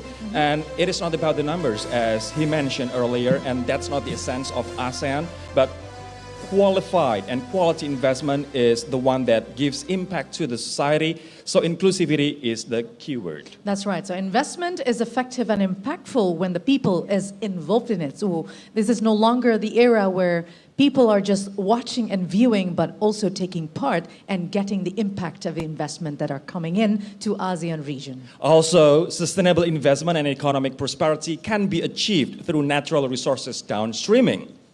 Yes, and the most important thing that we took from Minister Bahlil is that this is not about competition, but it's about togetherness, so we get to achieve the big dream of ASEAN when we do it together and we put aside the competition. And one of the most important key takeaways is also that this is not the time for investors to come to our region and we only act as observers and viewers, but the people need to be given the chance to play an active role, and the epicenter of growth is here in ASEAN. So let's give a big round of applause for ASEAN once again, the epicenter of the world's growth. Yes, dan tadi sudah dihangatkan ya suasananya oleh Pak Bahlil dengan jokes-jokesnya, menarik sekali Pak. Dan kita akan segera melanjutkan dengan acara berikutnya. So we'll have panel discussions. That's right. There will be 5 panel discussions or 5 topics to be discussed. First and foremost is about foreign direct investment and impact investment for sustainable development. Secondly, global supply chain and sustainable investment. And later, after the break, we'll be having investment opportunities in electric vehicles, investment opportunities in renewable energy, and last but not least, our last session of the day, investment opportunities in health systems. Very interesting topics indeed. So let us begin with the first session in the ASEAN Investment Forum 2023, which will touch on the topic Foreign Direct Investment and Impact Investment for Sustainable Development. And the session will discuss the priorities of ASEAN member states towards sustainable development goals and how it affects their strategy in attracting foreign direct investment and encouraging impact investment. It will also look into how ASEAN member states are strengthening their policy environment to attract sustainable and impact investment. So, without further ado, let us begin this session.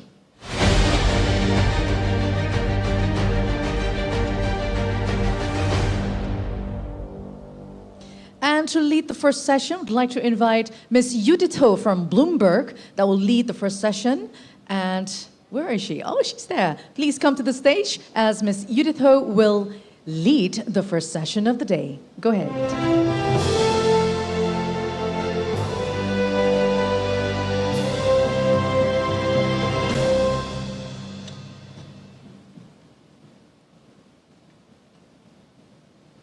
Good morning, everyone. I am thrilled today to speak with our distinguished panelists as we look into the exciting and, as the Secretary General said earlier, increasingly imperative emphasis on sustainable investments in our time of climate change. I am delighted to invite to our stage His Excellency Dr. Amin Liu Abdullah, the Minister of Finance and Economy too for Brunei Darussalam. I would like to also invite His Excellency Tengku Dato' Sri,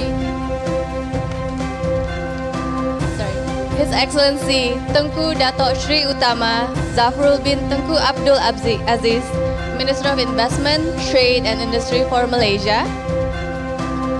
I would also like to invite Ms. Songklin Ploimi, Deputy Secretary General of Thailand's Board of Investment,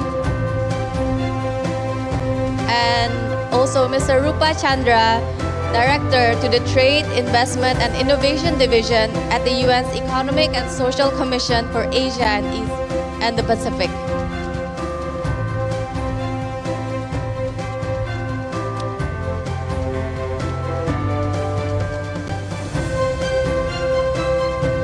Please sit down.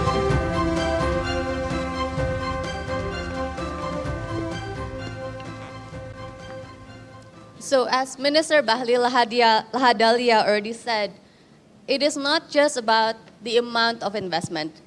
At the heart of it, sustainable investment is about stewarding our resources wisely to make sure any funds and policies we do implement result in significant positive impact to our environment and to our local communities. But it is also about a lot of money. Our Bloomberg intelligence team estimates that global ESG assets are on track to exceed $53 trillion by 2025. That is more than a third of global assets under management. So the question then is, how can Southeast Asia attract all these funds, and how can we make sure these investments actually result in significant impact for our communities? And given how diverse the economies of Southeast Asia is, there are a myriad of ways of doing that. Sustainable investments span infrastructure to healthcare, to energy transition, and also food security. So in this first round, let me start by asking each of you one question. The first one is, what area, sustainable and impact investment are you most committed to securing for each of your country? And also, what policies are you doing to make that happen? Let me start with Dr. Amit. Thank you, Judith. I think these days, when we talk about sustainable investment, it's inevitable that we have to take into consideration of the impact on environment. And not because of choice, whether we want to do it or not. I think it's the whole ecosystem that has been established these days, that if you are not heading into that direction, and then you will probably not be able to attract that type of necessary investment for your country. So for example, when you have an investment, you need to raise finance. And then the bank will not lend you if you are not so-called sustainable, or if the investment actually is doing damage to the environment. And so you will forced into that ecosystem that whatever you do, you have to take into consideration of that so-called sustainable angle. So again, on impact investment, I think all of us are here to try to attract FDIs to the region, to our own countries. And all we want to do is really to create jobs, to create spin-off for our local SMEs, and to grow our economy.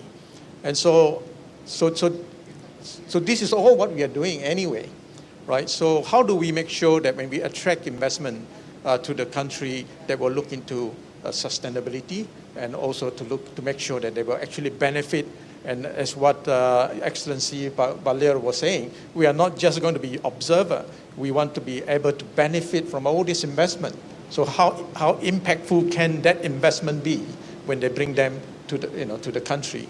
And so I think in the case of Brunei, it's not just the role of the FDI that we bring in that will actually contribute towards this sustainable and impact investment, but I think the local SMEs are also gearing up themselves towards this sustainability and impact investment. And so one example on aquaculture, for example. And so the type of FDI that we have brought in invested into recirculating aquaculture system, for example, that recycle the water all the time. And then when they feed the fish, and they do look at plant-based diet and so on. So all this will actually will take care of the environment. But then again, by working with the local farmers, we're able to provide them with fingerlings that the local farmers who otherwise would not have access to them will now be able to do their own business. Small scale though they may be, but at least it provides livelihood to the local farmers and so on. So there are a lot of other benefits to when we look at this type of investment. And also for the local, and they start looking at how do we make use of the organic waste that we have. Because if you look at the ASEAN countries, we produce a lot of organic waste every day. And so how do we make sure that we can make use of them as opposed to sending them to landfill? And there is a limit number of acre or hectares that you have for this landfill. But to be able to convert them into fertilizer, and then again at a much lower cost, and be able to supply this fertilizer to the local farmers at a lower cost, and make them more competitive in that sense. And it's all, again, impactful investment. So all this all part and parcel of our policy. And we are obviously guided by a lot of our sort of commitment within ASEAN. I think the Secretary General earlier mentioned about a carbon neutrality strategies. And also next year, when Laos chair the ASEAN chairmanship next year, we were going to talk about ASEAN sustainable investment guidelines. So all this will provide guidelines for all the ASEAN countries. I suppose it will not, every country will have their own sort of sustainability strategy. But I think we all work together and learn from each other and develop our policies going forward. Thank you. Thank you, Dato. So it is not just about a top-down approach, but also bottom-up and really finding out what the communities and what the local businesses need from the ground up. Thank you. Let me turn to you, Tengku. What are you doing in Malaysia, especially which industries and which industries are you most interested in securing for Malaysia to ensure that these investments are sustainable and making your economy more resilient? Yeah. Thank you, Judith. First of all, I'd like to say thank you to Your Excellency, Pak Menteri Bahlil, for inviting me to be part of this investor forum.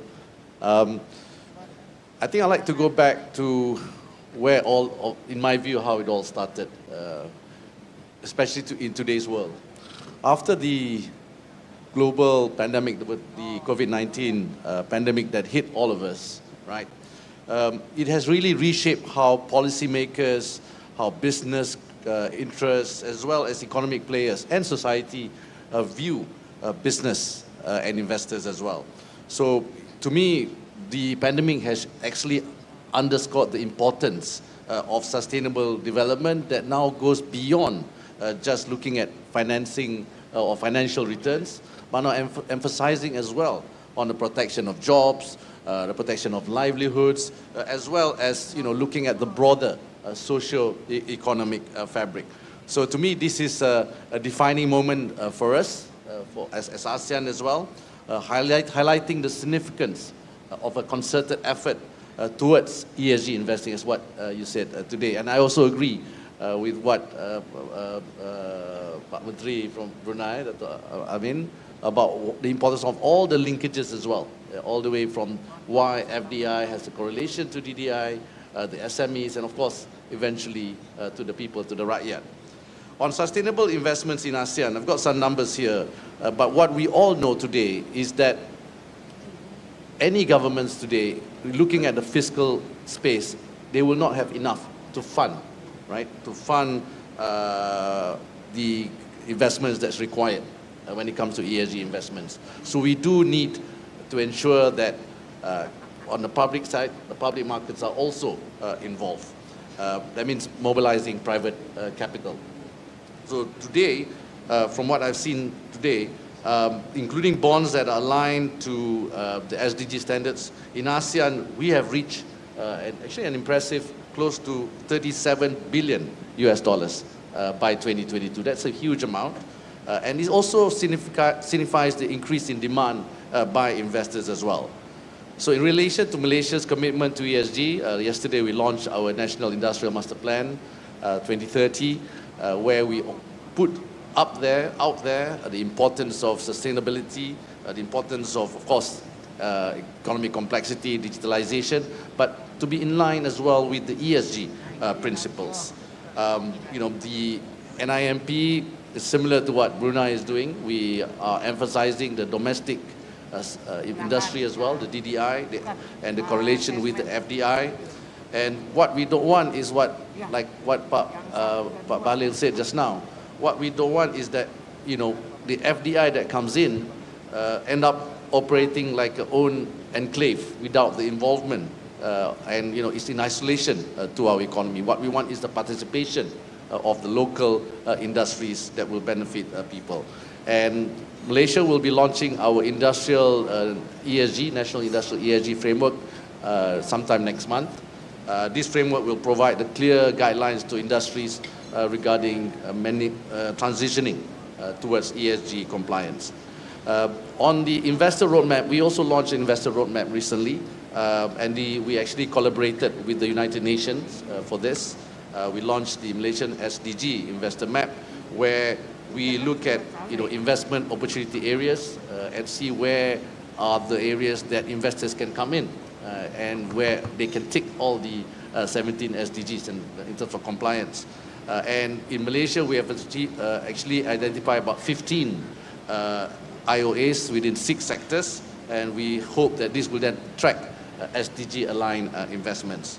So by integrating all the ESG priorities, we want to, of course, be together with our ASEAN partners to be the destination for investors to come in. And we've seen what Ibu Armida said today about ASEAN being number 1 in terms of investment coming into this region. And we, together with our other government-linked investment companies, we have the likes of Khazanah, EPF, PNB. They all also have signed the UN Principles of Responsible Investments. And in fact, they were one of the first few to sign initially. My last point, of course, we have our net zero target by 2050, etc., etc. But my last point is, again, a point that I want to echo what Pak Bahlil has been saying. In fact, he was saying that in Semarang as well recently.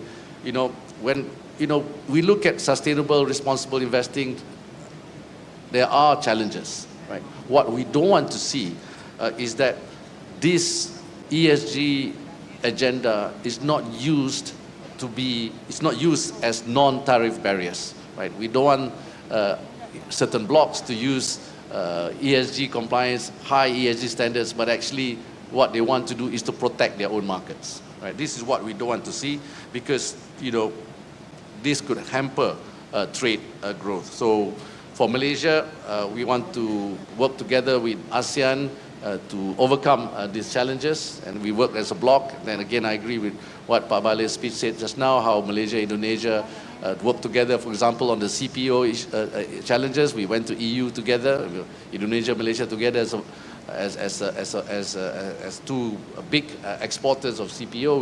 I think it was about 80% of total global market share.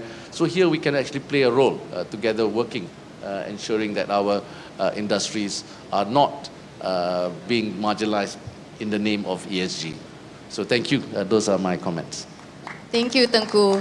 I am very keen to hear more about the new industrial master plan and also the industrial ESG plan. But first, let me turn to Ms. Songklin. Would you share with us what you're doing in Thailand to attract these sustainable investments? Okay, thank you very much. And good morning to you all. Good morning, the Excellency. And thank you for the organizer that invite us to join this event today. It's a good theme that we talk about sustainability. And for Thailand, I would like to touch that when we talk about sustainability, we would focus on the long-term policy, long-term development. So this is why Thai government has put a focus on the sustainability for a long time. But the current one, is considered very seriously during COVID-19. Because during COVID-19, you know that every country faces a lot of problems, not only society, but also the industry and also the living of people. So this is why the Thai government has focused more, and we come up with, the sustainable economic model that we call BCG. So what is the BCG? I would say that when the COVID-19, we have to rely on other countries, other people, and it faces a lot of problems. So we come up with how can we rely on ourselves. So we have to think about our strength, our potential, and the skill or experience of our countries. This is why we come up with the BCG. What is the BCG? BCG is, the B is bioeconomy. That means, why we come with B. Because when Thailand, maybe some people in this room may know that Thailand is one of the top 10, the hotspot of biodiversity. So this means we have a lot of natural resources, animal and plants. So this is our strength. So we are trying to use our strength and rely on, our strength. So we come up with this. And the second one is circular. Why circular? Circular economies mean, For Thailand, we developed the industry for long time, maybe 30 years back. And, those industry cause a lot of problem in terms of pollution. So we come to think about how to, utilize, the raw material, many times to set it zero. So we come up with recycle activity, recycle technology. And the last one is G. G is mean the green industry or green energy. This one, I think just to respond, not only for Thailand, but to respond to the world economy and the trend of the global. So we come up with the green industry. Every day now when I work, and I met with the investor, for many parts of the world, and especially when I met with the big player in the world, they will talk about renewable energy. Your country offer renewable energy or green energy. If it is, yes, that means, it is our benefit. So this is why we come to the G, And, if you ask about how to drive this policy, I would say that within a few years, when Thailand has come up with this policy, we got, the investment, foreign direct investment, from 10 to 100 and to 1,000 and more than 1,000 at the moment. So within a few years, so we can say that this is, is the policy that responds to the needs of your country and also to the world, For the cooperation, I would say that it's the same as two countries, You need the cooperation from the private sector. The government itself cannot run the policy. So the private sector is the key, to drive the policy. For Thailand, I will give example. We have the policy to drive the private sector, domestic company. If you utilize, renewable energy, or you replace machinery or equipment in your business, in your service, or in your production, you will get more benefit. If you replace machinery to save energy, to save environment, also you can apply, to get more benefit from the government. This is all the things that we do for the domestic market. And, the investment for renewable energy for Thailand, for domestic market, when we launch this policy, it's come up more and more and more every year. So I would share that this is one of the policy. And the session in the afternoon, we will talk about the EV. And then that is one of the national policies of Thailand as well. So thank you. Thank you so much. Very interesting to hear about the concrete incentives for renewable energy. Let me turn to Ms. Rupa. What sectors are actually the most impactful for channeling foreign direct investments to ASEAN? And also, what is ESCAP doing to help the countries take advantage of these investments? Thank you very much. Let me first thank the hosts for giving ESCAP this opportunity to be a partner in this summit. So, if you look at the financing gap as a whole, it's about $4 trillion estimated after the pandemic for sustainable development goals. And within that, of course, there's a whole range of financing, but FDI plays an extremely important role. But I would not rule out the other forms of impact investment because they can also be extremely important when we are looking at small businesses, etc. Now, in terms of what investment is needed, which sectors, I would say climate-related action, health, food, and looking forward, the digital economy. These are the four that come foremost. Now, in terms of half of this financing gap that I just mentioned, most of it would need to go towards climate action. And climate action has two parts, climate adaptation and climate mitigation. Both are important. What would foreign investors need to do? One is, of course, invest in sectors like renewables. They have to invest in, improve existing processes and technologies, etc., in existing investments already, make them cleaner and smarter. The investments that are coming in some of the industries, for instance, pharmaceuticals, aviation, textiles, many of these also need to be upgraded and made much more clean and smart. So foreign investment can play a multiple role, not only in terms of fresh investments, but in terms of upgrading the technologies and processes in existing investments. So that's one part. If we look at within climate action, which occupies almost half of the SDG financing gap, there what one is finding is actually there's much more in climate mitigation as opposed to climate adaptation. In fact, more projects, much more financing, like $250 billion or so going into climate mitigation related projects, but only around $3 billion, actually less than $3 billion going into climate adaptation. So there needs to be a scaling up of the climate adaptation part of the foreign financing.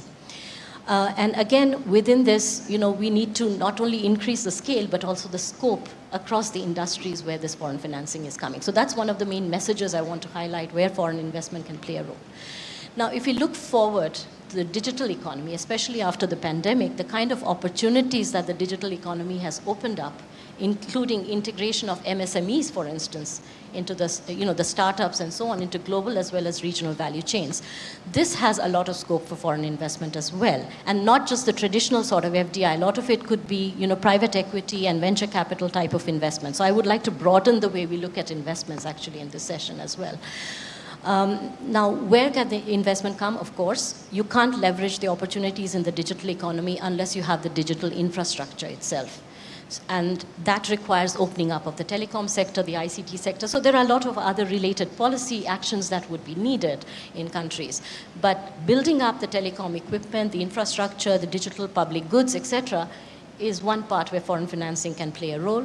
The second is, of course, in terms of the businesses, the digital businesses themselves, where financing can come in, because there are huge advantages that can come in terms of upscaling, the technology adoption, the digital skilling, new processes, and so on, and helping, as I said, MSMEs get into value chains, the whole digital economy, e-commerce, etc. So there are tremendous, benefits that can come from foreign financing in the digital economy. Another area I would say where we are also looking at is health, because foreign investment in the healthcare sector, especially what we've seen with pandemic preparedness, again, identify what are some of the areas of medical equipment, technologies, pharmaceuticals, etc. This is, again, a priority sector, I would say. How is ESCAP helping? ESCAP, of course, is working with national investment promotion agencies in terms of capacity building in our member states. We're trying to help them promote FDI in the sustainable development sectors. We have sustainable FDI indicators and tools to monitor the impact. And in the ASEAN region, what we are, as our executive secretary has mentioned, what we are trying to do is work at a regional level. So what we are going to start from November of this year till March is to do capacity building and training of the IPAs, to promote FDI into sustainable development, and then we will try to come up with a regional action plan for investment, which we hope to take forward in some of these priority areas like renewables, electric vehicles, health sector, some of the areas that we've identified. So we look forward to that. And I think one of the big pluses of ASEAN in this regard is because today investment and trade go together. And so the fact that there's so much intra-regional integration through trade, when we look at the region as a whole, and instead of competing with each other, you try to create a value chain, a regional value chain, and you see who has competitive advantage in which parts of the value chain, then you attract investment with a regional sort of action plan, and then trade has to support that investment in terms of the intra-industry movement of goods that would happen across the parts of the value chain. So I think ESCAP can play a very important role in promoting the collaboration, the coordinated approach to investment that was talked about earlier in the morning. Thank you. Speaking of the, thank you, Ms. Rupa. Speaking of the urgency in climate adaptation, I'm curious to also speak to Dato' Amin. Brunei has continued in its push to diversify its oil and gas economy to more non-oil and gas.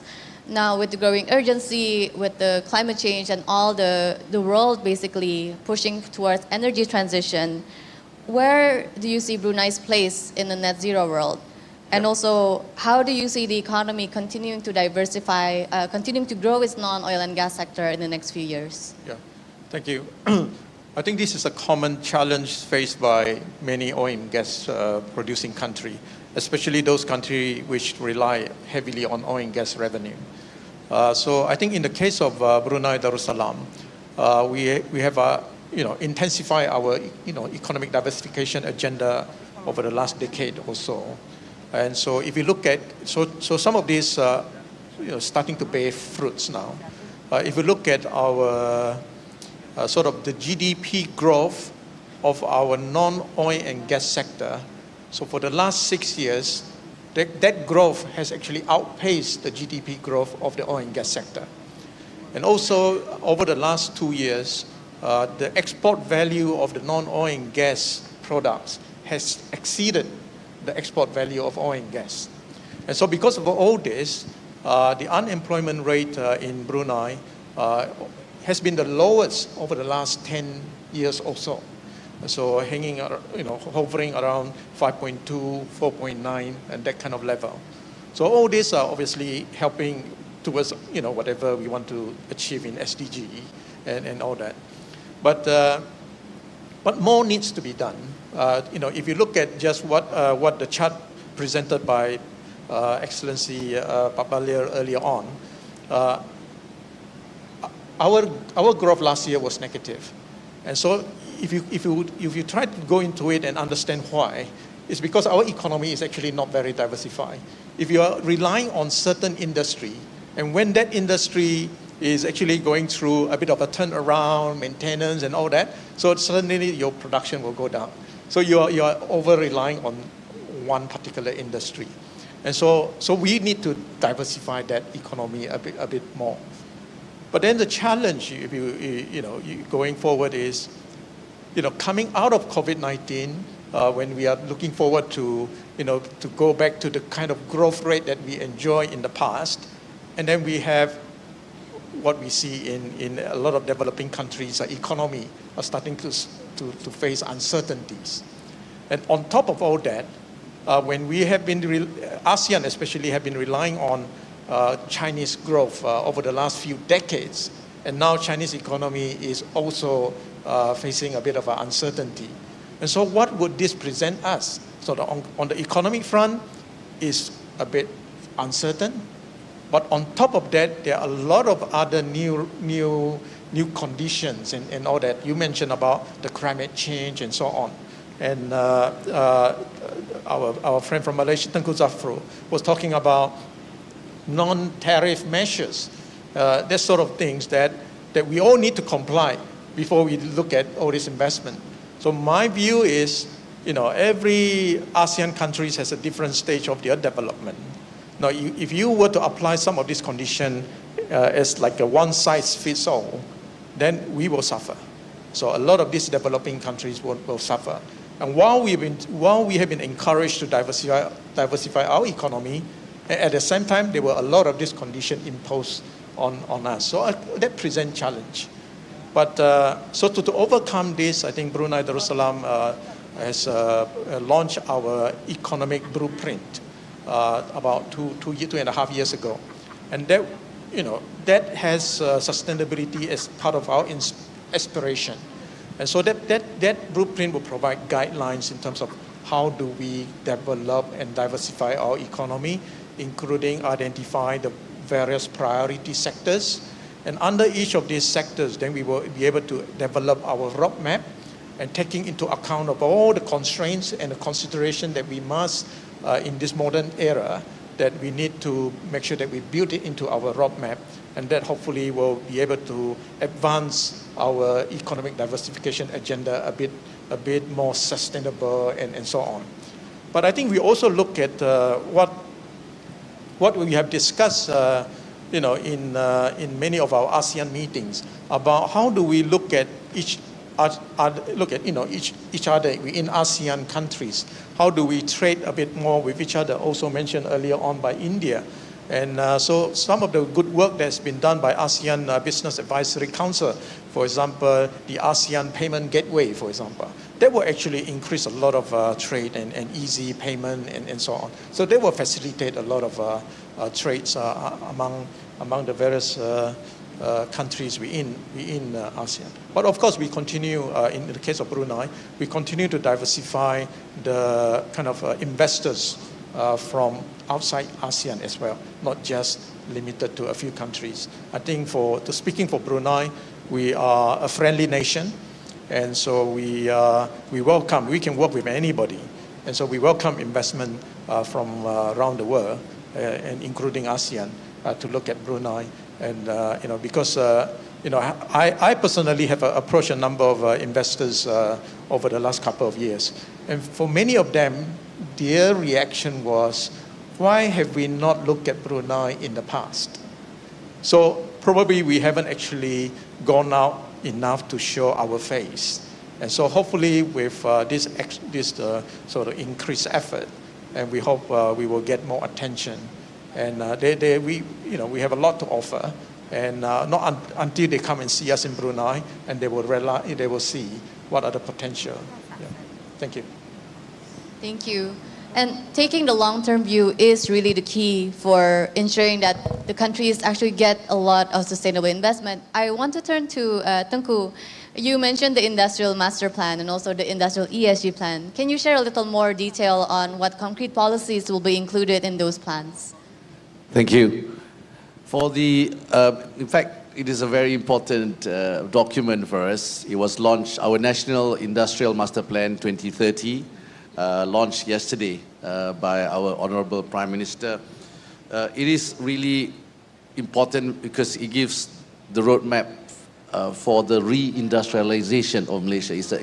It's talking about how Malaysia can then progress in terms of driving economic growth through our industrial policy. So we have set on 6 transformative goals. We're looking at elevating economic complexity. We're looking at generating high-value job opportunities to increase our GNI per capita to become a high-income nation. We want to deepen our domestic linkages. We want to also create both new and existing economic clusters. And finally, we want to also make sure that we foster inclusivity and, of course, the ESG principles. So if you look at this, if you look at Malaysia, manufacturing sector is very important.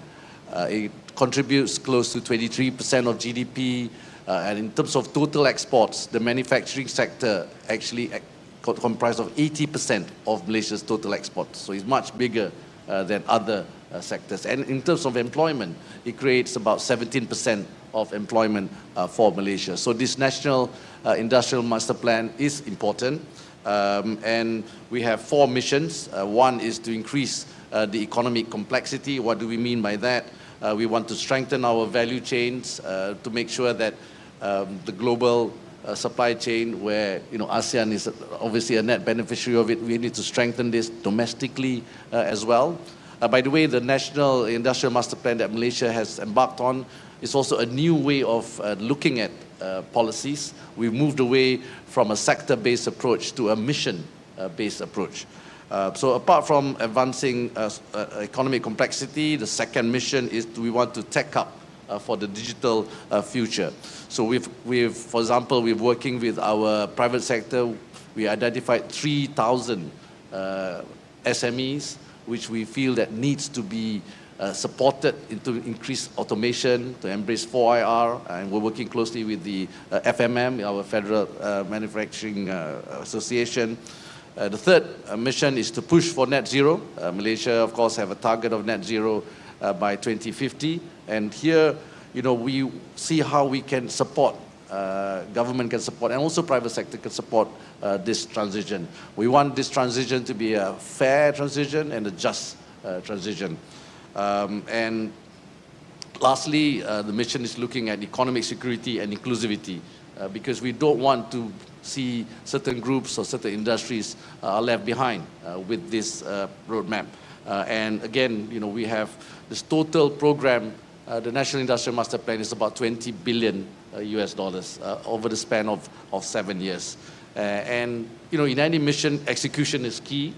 And to execute, of course, we need to ensure that infrastructure is there. But what is important is, like what you said just now, it's not just a whole of government approach. We need a whole of nation approach, in engaging all various stakeholders, of course, private sector, NGOs, and various other stakeholders. So the 4 enablers that are key when we look at our industrial master plan, one is, of course, the financing ecosystem. Financing ecosystem needs to be there, be it equity, be it debt, from banks, from capital markets, from various levels of support system when it comes to the financing support. We also look at talent. Talent is important. I think ASEAN is an attractive investment destination because of its talent pool, the quality of our talent here in this region. But the supply of talent continues to be important as we embrace digital economy, the new economy, ensuring that our people are also ready in terms of their skill set. Thirdly, of course, investor journey. We want to enhance investor journey. You know, in my previous life, we look at customer journey, but today in government, especially for investment agencies, we need to look at the pain points of investors when they come to the region. So in Malaysia, we identified 14 pain points of investors coming to Malaysia, and I'm sure it's basically about ease of doing business, cutting red tapes, facilitating investors to come to this region as well.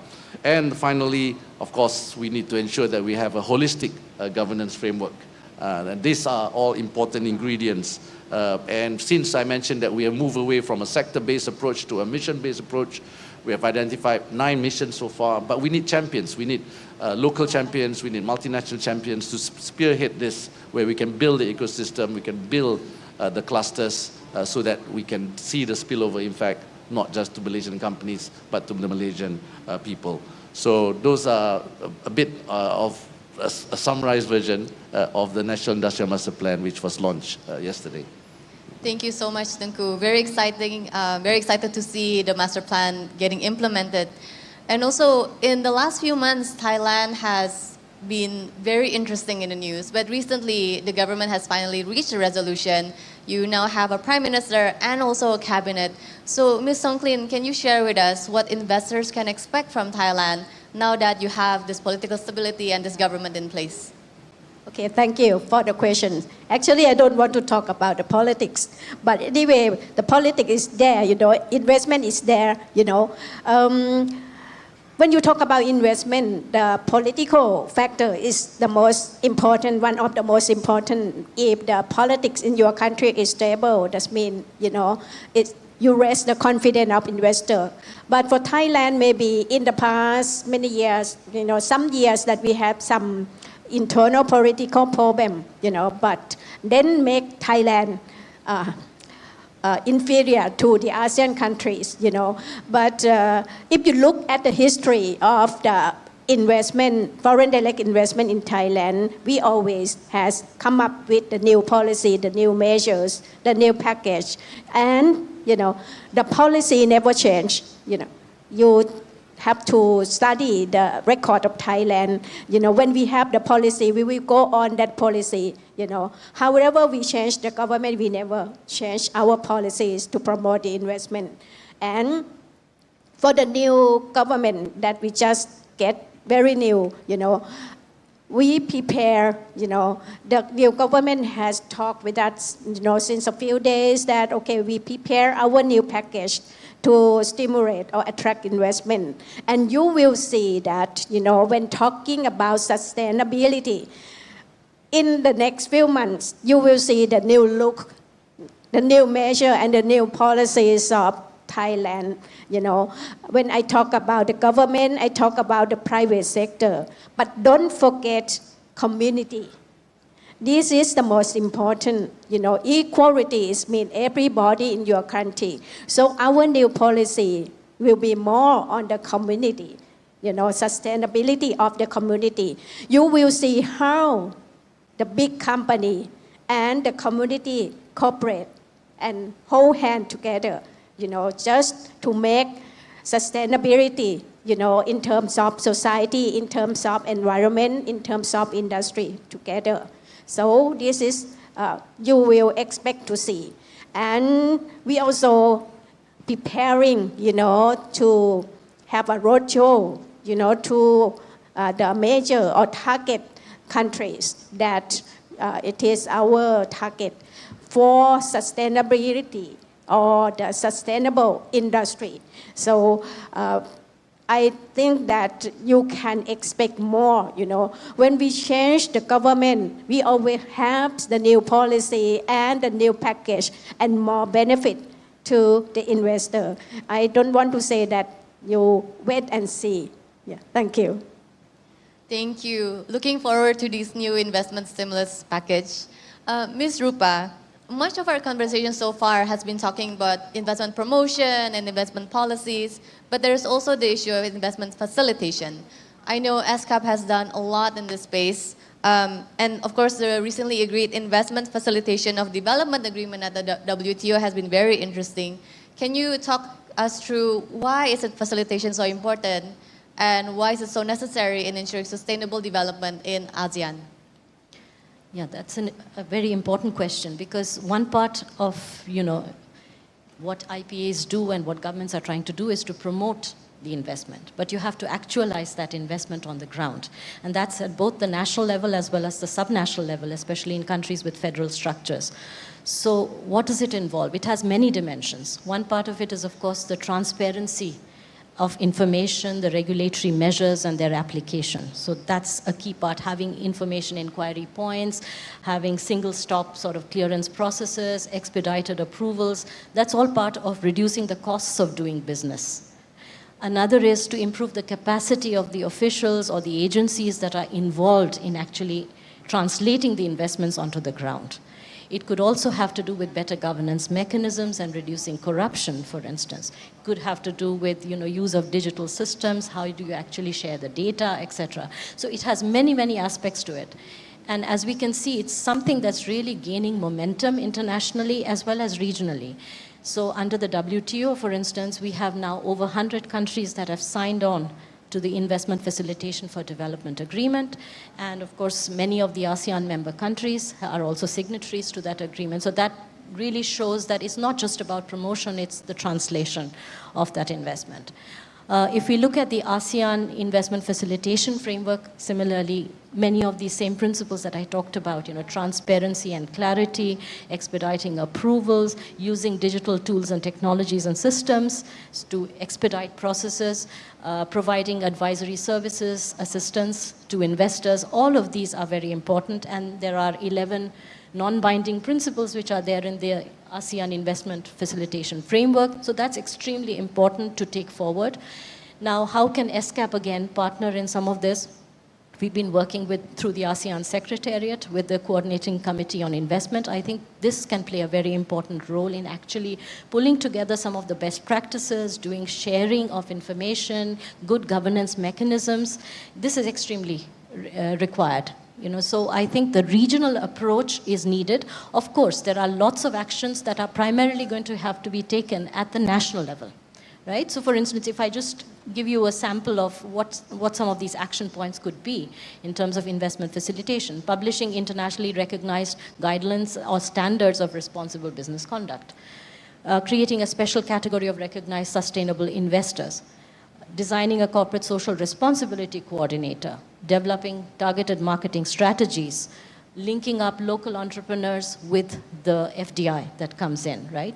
Developing supplier databases, registration mechanisms, accreditation mechanisms. There is a whole bunch of things which will have to be done at the national level.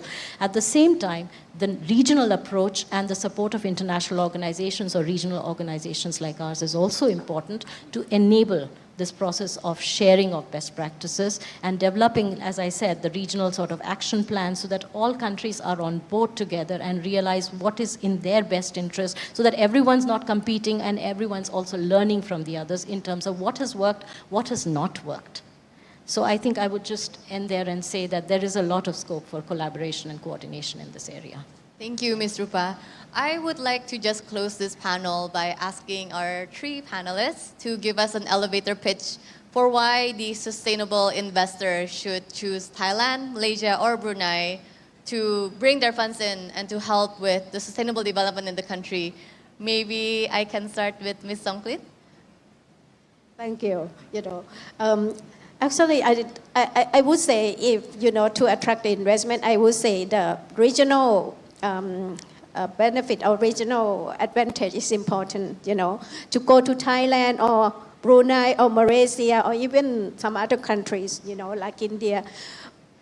You just use, the strength of those countries.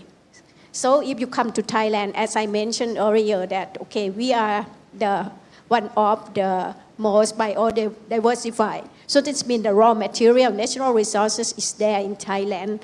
And also now, the Thai government has improved the ecosystem of biotechnology and biodiversify. We improve a lot, and the skill of people in Thailand is the most important because we have a long history in the food and food processing. That is one of the strength of Thailand. So, and talking about renewable energy, the Thai government has the policy, already have an action plan, to welcome the company that is going to utilize, more on the renewable energy. So this is just want to welcome investment. Thank you.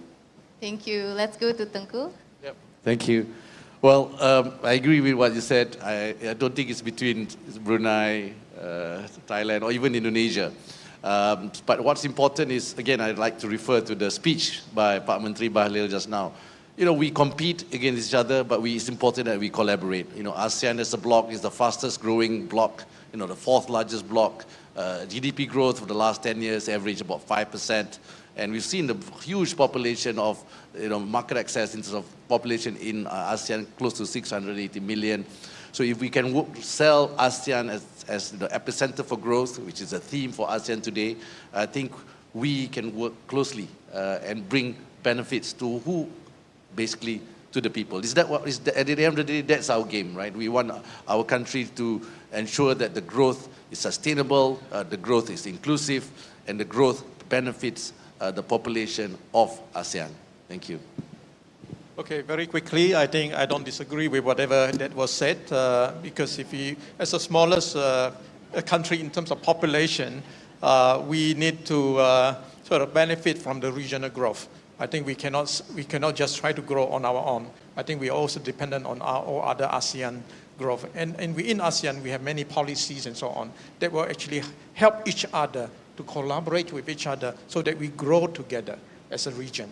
But just specifically on Brunei Darussalam, then of course, if you look at the map of ASEAN, Brunei is actually situated in the middle of ASEAN. We are 2 hours away from almost everybody. And so there is obviously a geographical advantage, but each country has their own unique strengths. And so Brunei, likewise. So whatever that fits in with the investors looking into this region, I think every one of us can benefit from that. Thank you. Thank you so much. Let us give the panelists a healthy round of applause. As Pa Arshad Rashid mentioned earlier, it is not just about the competition, but it is also about developing intra-ASEAN investment. Thank you so much.